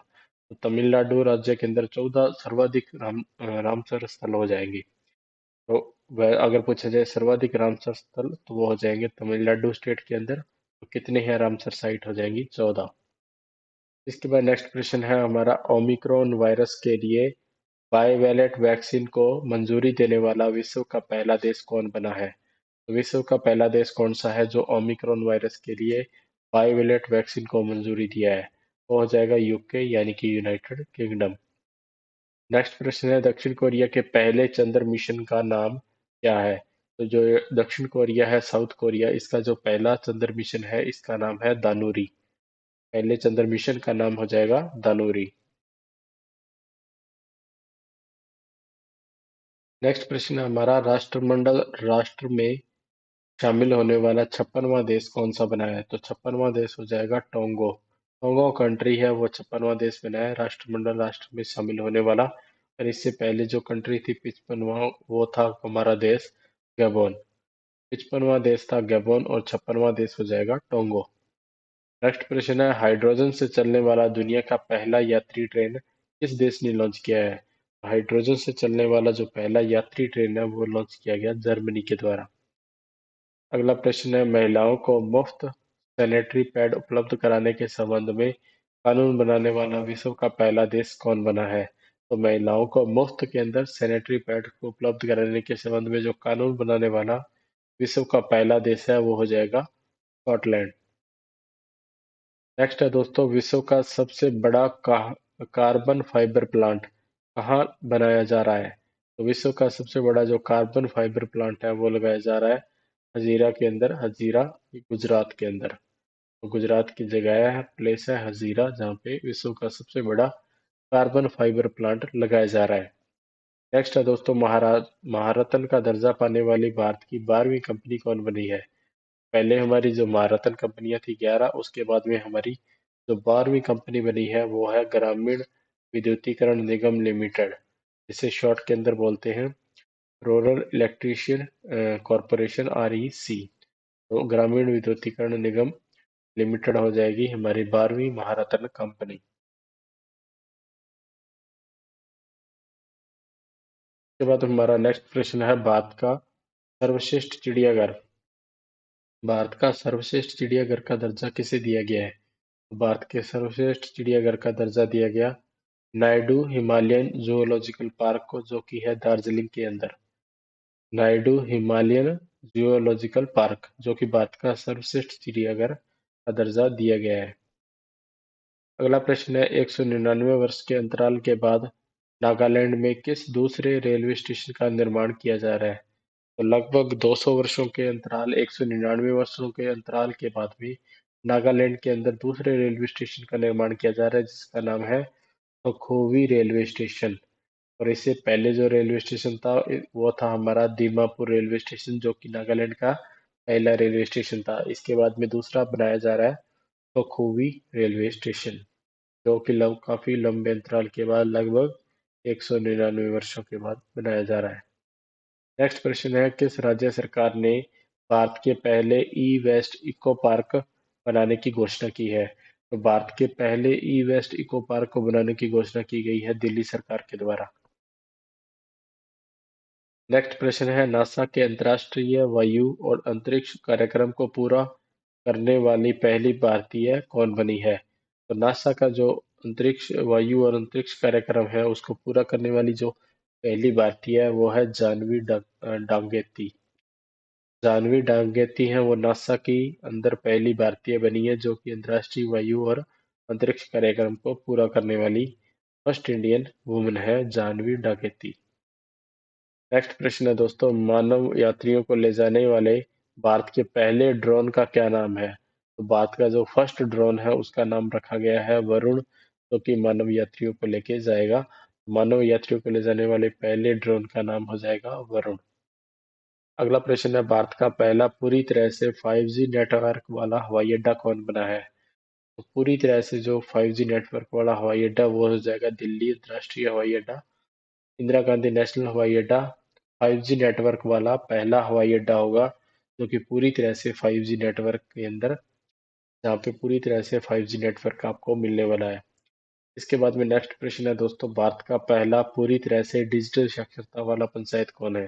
तो पूरी तरह से जो पंचायत है वो डिजिटल हो चुकी है, वो हो चुकी है पोलमपारा पंचायत, जो कि पोलमपारा पंचायत हो जाएगी केरल की। तो केरल का जो गांव है पोलमपारा, वो पोलमपारा पंचायत वो हो जाएगी भारत के अंदर पहली पूरी तरह से डिजिटल साक्षरता वाली पंचायत। नेक्स्ट है दोस्तों, एशिया का सबसे बड़ा संपीड़ित बायोगैस संयंत्र का उद्घाटन कहाँ किया गया? एशिया के सबसे बड़े संपीड़ित बायोगैस संयंत्र का जो उद्घाटन है वो किया गया संगरूर के अंदर। संगरूर जो जगह है वो हो जाएगी पंजाब में। नेक्स्ट है दोस्तों, हिंदी में MBBS कोर्स शुरू करने वाला देश का पहला राज्य कौन बना?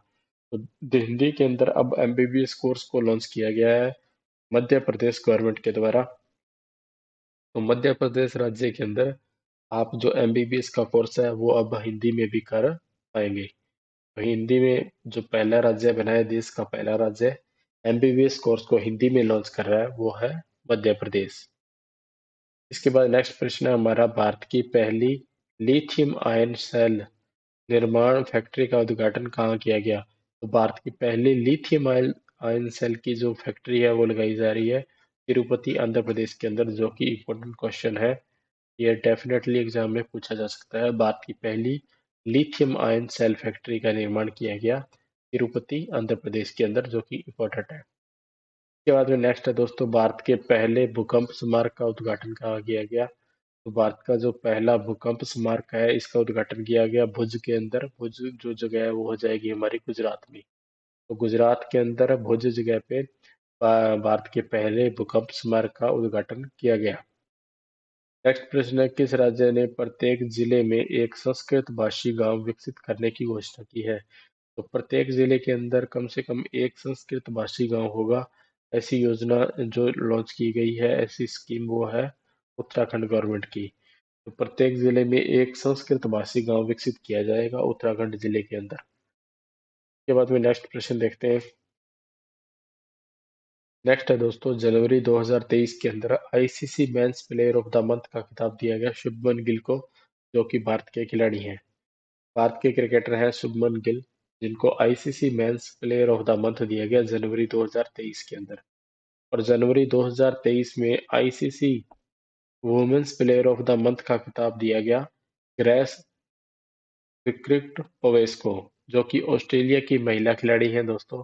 इनको दिया गया जनवरी 2023 के अंदर ICC women's player of the month. तो हर महीने के अंदर एक पुरुष खिलाड़ी और एक महिला खिलाड़ी को जो प्लेयर ऑफ द मंथ का अवार्ड दिया जाता है, उसके अंदर जनवरी 2023 में प्लेयर ऑफ द मंथ रहे हैं शुभमन गिल। और जनवरी 2023 में वो प्लेयर ऑफ द मंथ जो वुमेन्स के अंदर रही है वो रही है ग्रेस सिकवेस, जो कि ऑस्ट्रेलिया की खिलाड़ी हैं। और फरवरी 2023 के अंदर अंतर्राष्ट्रीय क्रिकेट के जो तीनों फॉर्मेट होते हैं, टी20 का, वनडे का, टेस्ट का, सभी के अंदर शतक लगाने वाले पहले भारतीय कप्तान बने हैं रोहित शर्मा। रोहित शर्मा ऐसे खिलाड़ी हैं जो तीनों फॉर्मेट के अंदर शतक लगाने वाले पहले भारतीय कप्तान बने हैं। फर्स्ट इंडियन कैप्टन है रोहित शर्मा। नेक्स्ट है दोस्तों, फरवरी 2023 में क्रिकेट के सभी प्रारूपों से संन्यास लेने वाले कामरान अकमल का संबंध किस देश से है? तो कामरान अकमल जो खिलाड़ी हैं वो है दोस्तों पाकिस्तान के, जो कि सभी प्रारूपों से संन्यास ले रहे हैं, यानी कि वनडे, टी20 और टेस्ट, सभी जो प्रारूप हैं उनसे संन्यास ले रहे हैं। यह खिलाड़ी है कामरान अकमल, पाकिस्तान के खिलाड़ी। इसके बाद में नेक्स्ट है दोस्तों, भारत की पहली आर्टिफिशियल इंटेलिजेंस एआई आधारित डिजिटल लोक अदालत की शुरुआत की गई है। तो भारत की पहली जो एआई अदालत है वो हो जाएगी दोस्तों जयपुर की। जयपुर यानी कि राजस्थान की राजधानी है जयपुर। तो जयपुर राजस्थान की राजधानी है, तो इसमें भारत की पहली एआई आधारित डिजिटल लोक अदालत की शुरुआत की गई है। नेक्स्ट प्रश्न है, खुद का इंटरनेट सेवा शुरू करने वाला भारत का पहला राज्य है। खुद का जो इंटरनेट सेवा शुरू कर रहा है, इंटरनेट सर्विस शुरू कर रहा है, वो राज्य है केरल। केरल ऐसा राज्य है जो कि खुद का इंटरनेट सेवा शुरू कर रहा है। इसके बाद नेक्स्ट प्रश्न है दोस्तों, इंग्लैंड टीम के पूर्व कप्तान जिन्होंने फरवरी 2023 में क्रिकेट के सभी फॉर्मेट से संन्यास लेने की घोषणा की है। तो क्रिकेट की टीम के जो पूर्व कप्तान थे इयान मॉर्गन, उन्होंने संन्यास लिया है। लगभग सभी फॉर्मेट से संन्यास लिया है उन्होंने, और ये घोषणा की है इयान मॉर्गन के द्वारा, जो कि इंग्लैंड टीम के पूर्व कप्तान हैं। नेक्स्ट प्रश्न है दोस्तों, भारतीय बल्लेबाज विराट कोहली अंतर्राष्ट्रीय क्रिकेट में 25,000 रन का आंकड़ा छूने वाले कौन से अंतर्राष्ट्रीय खिलाड़ी बन गए हैं? तो अंतर्राष्ट्रीय खिलाड़ी बन गए हैं छठवें, तो छठवां नंबर है जो कि पहले बल्लेबाज है भारतीय बल्लेबाज विराट कोहली, जो कि छठवें नंबर के बल्लेबाज हो गए हैं, जो कि 25,000 रन का आंकड़ा छूने वाले, जो कि 25,000 रन को आंकड़ा छूने वाले इनसे पहले पांच जो भारतीय बल्लेबाज हैं वो हो जाएंगे, इनका नंबर हो जाएगा छठा। नेक्स्ट है दोस्तों, पेरिस सेंट जर्मन और रियल मैड्रिड के पूर्व डिफेंडर सर्जियो रामोस, और सर्जियो रामोस है, इन्होंने संन्यास लेने की घोषणा की है, जो कि रियल मैड्रिड के क्या है, पूर्व डिफेंडर है, फुटबॉल के खिलाड़ी हैं। इनका संबंध किस देश से है? इनका संबंध है दोस्तों स्पेन से। स्पेन कंट्री के हैं पूर्व डिफेंडर सर्जियो रामोस। इन्होंने संन्यास लेने की घोषणा की है फरवरी 2023 में। इसके बाद नेक्स्ट है दोस्तों, भारतीय क्रिकेट कंट्रोल बोर्ड ने 16वां आईपीएल 2023 के शेड्यूल की आधिकारिक घोषणा कर दी है। इसके अनुसार जो पहला मैच है वो गुजरात टाइटंस और चेन्नई सुपर किंग्स के बीच खेला जाएगा। ये कब और कहाँ खेला जाएगा? ये खेला जाएगा 31 मार्च 2023 को नरेंद्र मोदी स्टेडियम के अंदर, जो कि है अहमदाबाद के अंदर। तो नरेंद्र मोदी स्टेडियम के अंदर आईपीएल जो 2023 हो रहा है, आईपीएल 2023, ये है हमारा 16वां संस्करण। और ये पहला मैच हो रहा है गुजरात टाइटंस और चेन्नई सुपर किंग्स के बीच में। और ये कहाँ खेला जा रहा है? ये खेला जा रहा है नरेंद्र मोदी स्टेडियम अहमदाबाद के अंदर। नेक्स्ट है दोस्तों, वर्ष 2026 का फीफा वर्ल्ड कप किसकी मेजबानी में होगा? तो जो फीफा वर्ल्ड कप है 2026 का, वो होगा मैक्सिको, कनाडा और अमेरिका, ये तीनों कंट्री संयुक्त रूप से करवाएंगी। मैक्सिको, कनाडा और अमेरिका के अंदर होने वाला है फीफा वर्ल्ड कप 2026। के बाद में जो नेक्स्ट प्रश्न है वो है, कूड़े से गैस बनाने के लिए देश का पहला हाइड्रोजन प्लांट कहाँ लगाया जाएगा? कूड़े से गैस बनाने के लिए जो देश का पहला हाइड्रोजन प्लांट है वो लगाया जा रहा है पुणे के अंदर, पुणे शहर के अंदर लगाया जाएगा कूड़े से गैस बनाने वाला देश का पहला हाइड्रोजन प्लांट। नेक्स्ट प्रश्न है, भारतीय रेलवे और इंडिया पोस्ट ने door to door parcel pickup और उसकी डिलीवरी सर्विस के लिए कौन सी सेवा शुरू की है? डिलीवरी सर्विस के लिए जो सेवा लॉन्च की गई है, भारतीय रेलवे और इंडियन पोस्ट ने मिलकर इस सेवा को लॉन्च किया है। इसका नाम है रेल पोस्ट गति शक्ति एक्सप्रेस कार्गो सर्विस। तो रेल पोस्ट गति शक्ति का एक्सप्रेस कार्गो सर्विस है, ये हो जाएगी door to door parcel pickup service. ये इंडियन गवर्नमेंट और इंडियन पोस्ट ऑफिस है, उनके द्वारा इस सर्विस को लॉन्च किया गया है। अगला प्रश्न है दोस्तों, स्टेट बैंक ऑफ इंडिया द्वारा पेश किए गए किस मोबाइल एप्लीकेशन के जरिए पंजीकृत मोबाइल नंबर से सिंगापुर से भारत और भारत से सिंगापुर के बीच में कोष का लेन देन किया जा सकता है? तो ये है हो जाएगा भीम एसबीआई पे। तो भीम एसबीआई पे से आप अब भारत से सिंगापुर और सिंगापुर से भारत के बीच में ट्रांजैक्शन कर सकते हो, यानी कि मनी का जो ट्रांजैक्शन है, पैसे का आदान प्रदान, वो किया जा सकता है, लेन देन किया जा सकता है। ये हो जाएगा। जो एप्लीकेशन लॉन्च की है वो एसबीआई के द्वारा लॉन्च की गई है। और एसबीआई ने किस मोबाइल एप्लीकेशन को लॉन्च किया है? ये लॉन्च किया है भीम एसबीआई को। तो भीम एसबीआई पे से आप सिंगापुर से भारत और भारत से सिंगापुर के बीच के अंदर ट्रांजैक्शन आसानी से कर पाएंगे। नेक्स्ट प्रश्न है दोस्तों, किस महानगर में देश की पहली electric AC double decker bus सेवा शुरू की गई है? तो देश की पहली इलेक्ट्रिक एसी डबल डेकर जो बस सेवा है ये शुरू की गई है मुंबई सिटी के अंदर। नेक्स्ट है दोस्तों, वैज्ञानिकों द्वारा सौरमंडल से बाहर खोजे गए पृथ्वी के समान ग्रह को क्या नाम दिया गया है? तो सौरमंडल से बाहर जिस ग्रह की खोज की गई है जो कि लगभग पृथ्वी के समान ग्रह है, वो है वॉल्फ 1069b। इसका नाम हो जाएगा वॉल्फ 1069b।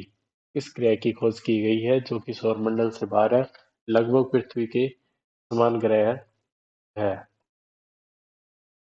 के बाद में नेक्स्ट प्रश्न है, भारतीय विशिष्ट पहचान प्राधिकरण जिसे बोलते हैं यूआईडीएआई ने एआई और स्लैश एमएल आधारित चैटबॉट किस नाम से लॉन्च किया है? तो भारतीय विशिष्ट पहचान प्राधिकरण जो है यूआईडीएआई, जिससे आधार कार्ड बनाए जाते हैं, और इसको जो लॉन्च किया है, इस चैटबॉट को लॉन्च किया है जो कि आर्टिफिशियल इंटेलिजेंस पे काम करेगा। इसका नाम है आधार मित्र। इस चैटबॉट का क्या नाम है? इसका नाम हो जाएगा आधार मित्र। नेक्स्ट है दोस्तों, किस देश से लाए गए 12 चीतों के एक बैच को मध्य प्रदेश के कुन्नू नेशनल पार्क के अंदर 19 फरवरी 2023 को छोड़ा गया है? तो मध्य प्रदेश का जो कुन्नू नेशनल पार्क है उसके अंदर 12 चीतों का एक बैच छोड़ा गया है, जो कि दक्षिण अफ्रीका से चीते लाए गए थे। तो किस देश से लाए गए थे? ये लाए गए थे हमारे दक्षिण अफ्रीका से। 12 चीतों का एक बैच लाया गया था जिसे मध्य प्रदेश के कुन्नो नेशनल पार्क के अंदर छोड़ा गया है। नेक्स्ट प्रश्न है दोस्तों, मैनुअल रोकाबोटे को किस देश की पहली महिला प्रधानमंत्री नियुक्त किया गया है? तो इक्वेटोरियल गिनी की जो पहली महिला प्रधानमंत्री है वो है मैनुएला रोका बोटे। तो ये लेटेस्ट अपॉइंटमेंट है। इसके बाद में नेक्स्ट है दोस्तों, सऊदी अरब में न्यू मुरब्बा नाम से एक हाईटेक सिटी बनाई जा रही है। इस सिटी को कब तक तैयार करने का लक्ष्य रखा गया है? तो जो न्यू मुरब्बा सिटी है इसका जो टारगेट है वो रखा गया है वर्ष 2030। तो वर्ष 2030 तक इस सिटी को तैयार किया जाएगा। और इस सिटी का नाम है न्यू मुरब्बा, जो कि सऊदी अरब के अंदर एक हाईटेक सिटी बनाई जा रही है। के बाद में जो नेक्स्ट क्वेश्चन है वो है, तुर्की सीरिया में आए 7.8 रिएक्टर के विनाशकारी भूकंप का एपिसेंटर कहाँ था? तो जो विनाशकारी भूकंप आया था तुर्की सीरिया के अंदर, उसका जो एपिसेंटर था वो था नूरदगी से 23 किलोमीटर पूर्व के अंदर, गजियाटेप प्रांत के अंदर। नेक्स्ट है दोस्तों, सऊदी अरब द्वारा बनाए जा रहे उसके भविष्य के मेगा शहर को क्या नाम दिया गया है? तो सऊदी अरब जो अपनी फ्यूचर जो मेगा सिटी बना रहा है उसका नाम दिया गया नियोम। नियोम शहर बनाया जा रहा है सऊदी अरब के अंदर। और इससे पहले हमने पढ़ा था सऊदी अरब में एक हाईटेक सिटी भी बनाई जा रही है जिसका नाम है न्यू मुरब्बा, और इसको 2030 तक बनाने का लक्ष्य रखा गया है। नेक्स्ट प्रश्न है, निकोस क्रिस्टोडोलाइड्स जो कि 51.9% वोटों के साथ किस देश के नए राष्ट्रपति चुने गए फरवरी 2023 के अंदर? तो जो नए राष्ट्रपति चुने गए हैं वो चुने गए हैं साइप्रस के। तो साइप्रस के नए राष्ट्रपति हैं निकोस क्रिस्टोडोलाइड्स। नेक्स्ट है, भूटान के प्रिंस का क्या नाम है जो कि national digital identity mobile wallet पाने वाले पहले नागरिक, देश के पहले डिजिटल नागरिक बने हैं? तो देश के पहले डिजिटल नागरिक बने हैं दोस्तों भूटान के प्रिंस, जिनका नाम है जिग्मे नामग्याल वांगचुक। जिग्मे नामग्याल वांगचुक भूटान के प्रिंस है जो कि national digital identity mobile wallet पाने वाले देश के पहले डिजिटल नागरिक बन चुके हैं। नेक्स्ट प्रश्न है दोस्तों, भारतीय भूवैज्ञानिक सर्वेक्षण द्वारा जम्मू कश्मीर के किस क्षेत्र में लिथियम की खोज की गई है? तो जम्मू कश्मीर के अंदर जो लिथियम की खोज की गई है वो की गई है सलाला हैमाना जगह पर, जो कि जिला है रियासी। रियासी जिले में जो जगह है सलाला हैमाना, वहाँ पे लिथियम की खोज की गई है जम्मू कश्मीर के अंदर, जो कि काफी इंपॉर्टेंट है, एग्जाम के अंदर क्वेश्चन आपको देखने को मिल सकता है। नेक्स्ट है दोस्तों, 14वीं सदी की महाकाव्य कहानी पर आधारित पुस्तक विक्ट्री सिटी के लेखक कौन है? तो विक्ट्री सिटी के लेखक है सलमान रुश्दी। तो सलमान रुश्दी की डेफिनेटली जो किसी न किसी एग्जाम के अंदर कोई ना कोई बुक जरूर पूछी जाती है। तो सलमान रुश्दी की जो ये नई बुक है इसका नाम है विक्ट्री सिटी। इंपॉर्टेंट बुक है, इसको भी याद रखिएगा, एग्जाम के अंदर ये क्वेश्चन देखने को मिल सकता है। नेक्स्ट है दोस्तों, 21 फरवरी 2023 को घोषित 13वें संसद रत्न अवार्ड्स के तहत doctor APJ Abdul Kalam life time achievement award किसे प्रदान किया गया है? तो ये जो लाइफ टाइम अचीवमेंट अवार्ड है एपीजे अब्दुल कलाम, ये दिया गया टी के रंगराजन को। नेक्स्ट प्रश्न है, भारत के यूपीआई और किस देश के पे नाव को जोड़कर दोनों देशों के बीच क्रॉस बॉर्डर पेमेंट कनेक्टिविटी का शुभारंभ 21 फरवरी 2023 को किया गया? तो जो सिंगापुर है इसकी जो पेमेंट सर्विस है उसका नाम है दोस्तों पे नाउ।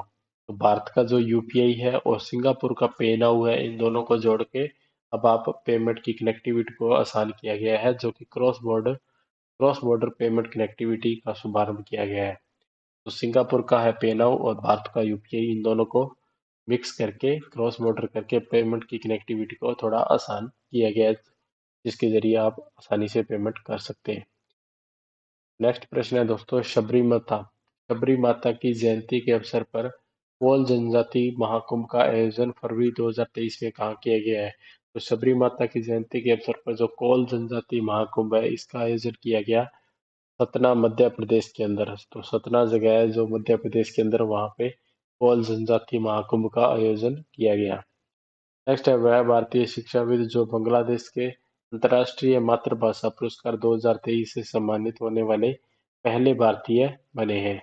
इनका नाम है डॉक्टर महेश कुमार मिश्रा, जो कि अंतर्राष्ट्रीय मातृभाषा पुरस्कार 2023 से सम्मानित होने वाले पहले इंडियन है, फर्स्ट इंडियन है। अगला प्रश्न है दोस्तों, देश का सबसे अत्याधुनिक मानव रहित unmanned air traffic management system जो कि फरवरी 2023 के अंदर लॉन्च किया गया है, तो इसका क्या नाम है? इसका नाम है स्काई यूटीएम। स्काई यूटीएम नाम से इस एयर ट्रैफिक मैनेजमेंट सिस्टम को लॉन्च किया गया है, जो कि देश का सबसे अत्याधुनिक मानव रहित एयर ट्रैफिक मैनेजमेंट सिस्टम है। तो इस सिस्टम का क्या नाम है? इस सिस्टम का नाम है स्काई यूटीएम। नेक्स्ट है दोस्तों, पांचवें खेलो इंडिया यूथ गेम्स 2022 में किस राज्य ने सर्वाधिक 161 पदक जीतकर पदक तालिका में शीर्ष स्थान प्राप्त किया है? तो ये मिला है दोस्तों महाराष्ट्र को। नेक्स्ट है दोस्तों, लद्दाख का पहला जैव विविधता विरासत स्थल किसे घोषित किया गया है? तो लद्दाख का जो पहला जैव विविधता विरासत स्थल है वो घोषित किया गया यायात्सो झील को।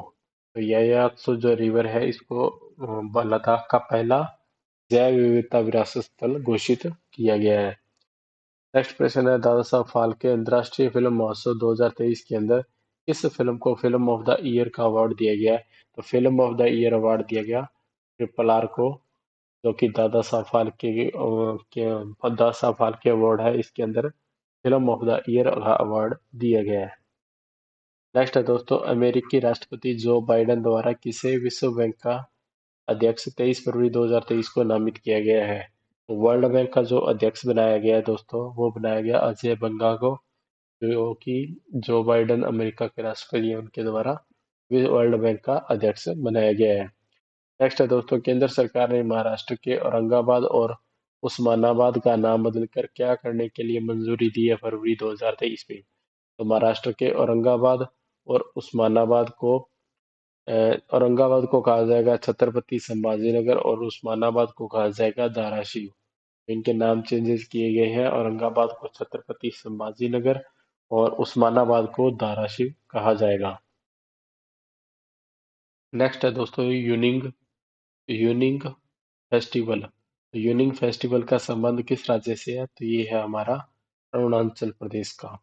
तो यूनिंग फेस्टिवल कहाँ का है? ये है अरुणाचल प्रदेश का। Listen to your heart the London adventure. तो जो ये बुक है listen to your heart the London adventure, ये किस लेखक की रचना है? ये है दोस्तों रस्किन बॉन्ड की, जो 19 मई 2022 को इस रचना को प्रकाशित किया गया था। तो ये बुक किसकी है? ये है रस्किन बॉन्ड की, listen to your heart the London adventure. इसके बाद नेक्स्ट प्रश्न है, संयुक्त अरब अमीरात के राष्ट्रपति और अबू धाबी के शासक जिनका 13 मई 2022 को निधन हो गया।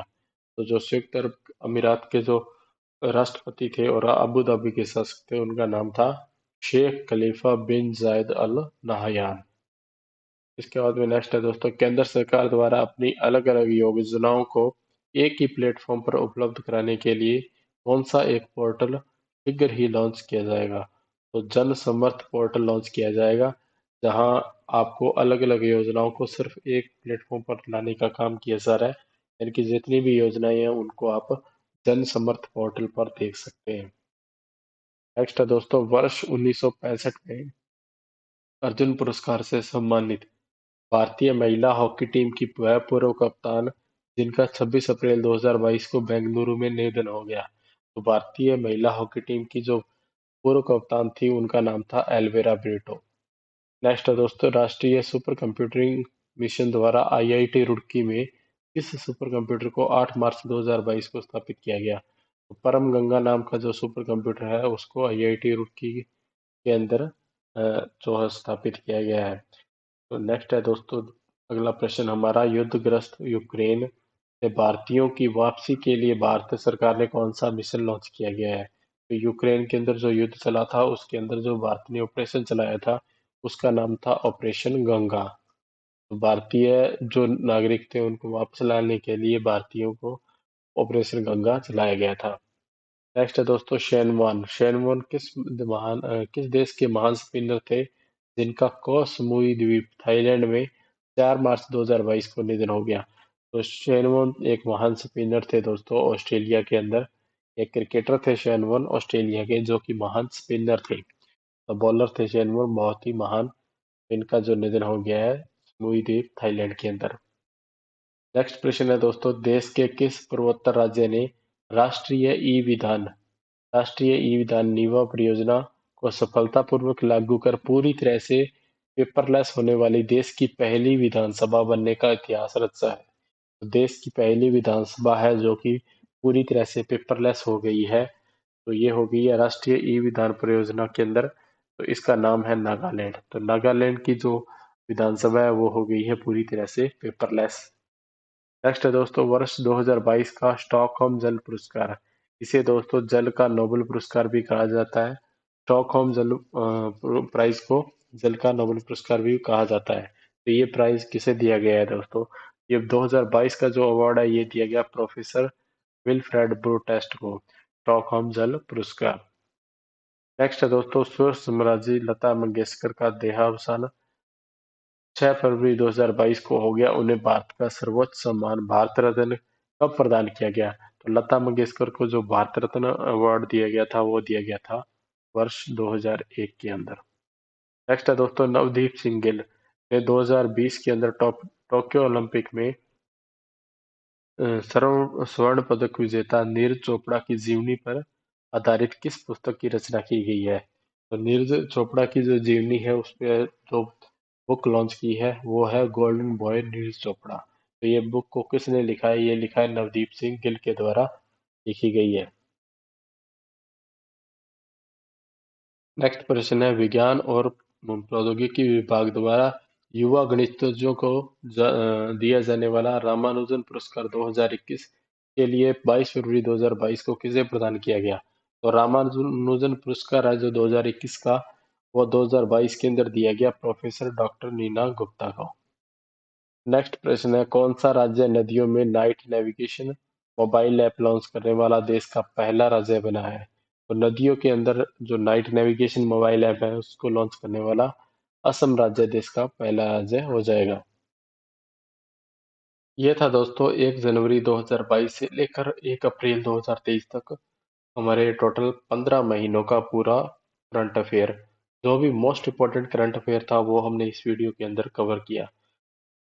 और इस वीडियो की जो पीडीएफ फाइल है वो आपको हमारे टेलीग्राम चैनल पे मिल जाएगी दोस्तों। टेलीग्राम चैनल का जो लिंक है वो आपको इस वीडियो के डिस्क्रिप्शन में भी मिल जाएगा, और आपको हमारे चैनल की जो अबाउट सेक्शन है वहाँ भी आप टेलीग्राम चैनल का लिंक देख सकते हैं। तो वहाँ से आप पीडीएफ को डाउनलोड कर सकते हैं। आगे भी दोस्तों हम इस तरह की और इम्पोर्टेंट वीडियो लाने की कोशिश करेंगे। आपको यह वीडियो अच्छी लगी तो दोस्तों इस वीडियो को आप लाइक ज़रूर कीजिएगा। अगर आप चैनल को पहली बार देख रहे हैं तो इस चैनल को सब्सक्राइब कीजिएगा। थैंक यू दोस्तों, मिलते हैं नेक्स्ट वीडियो में।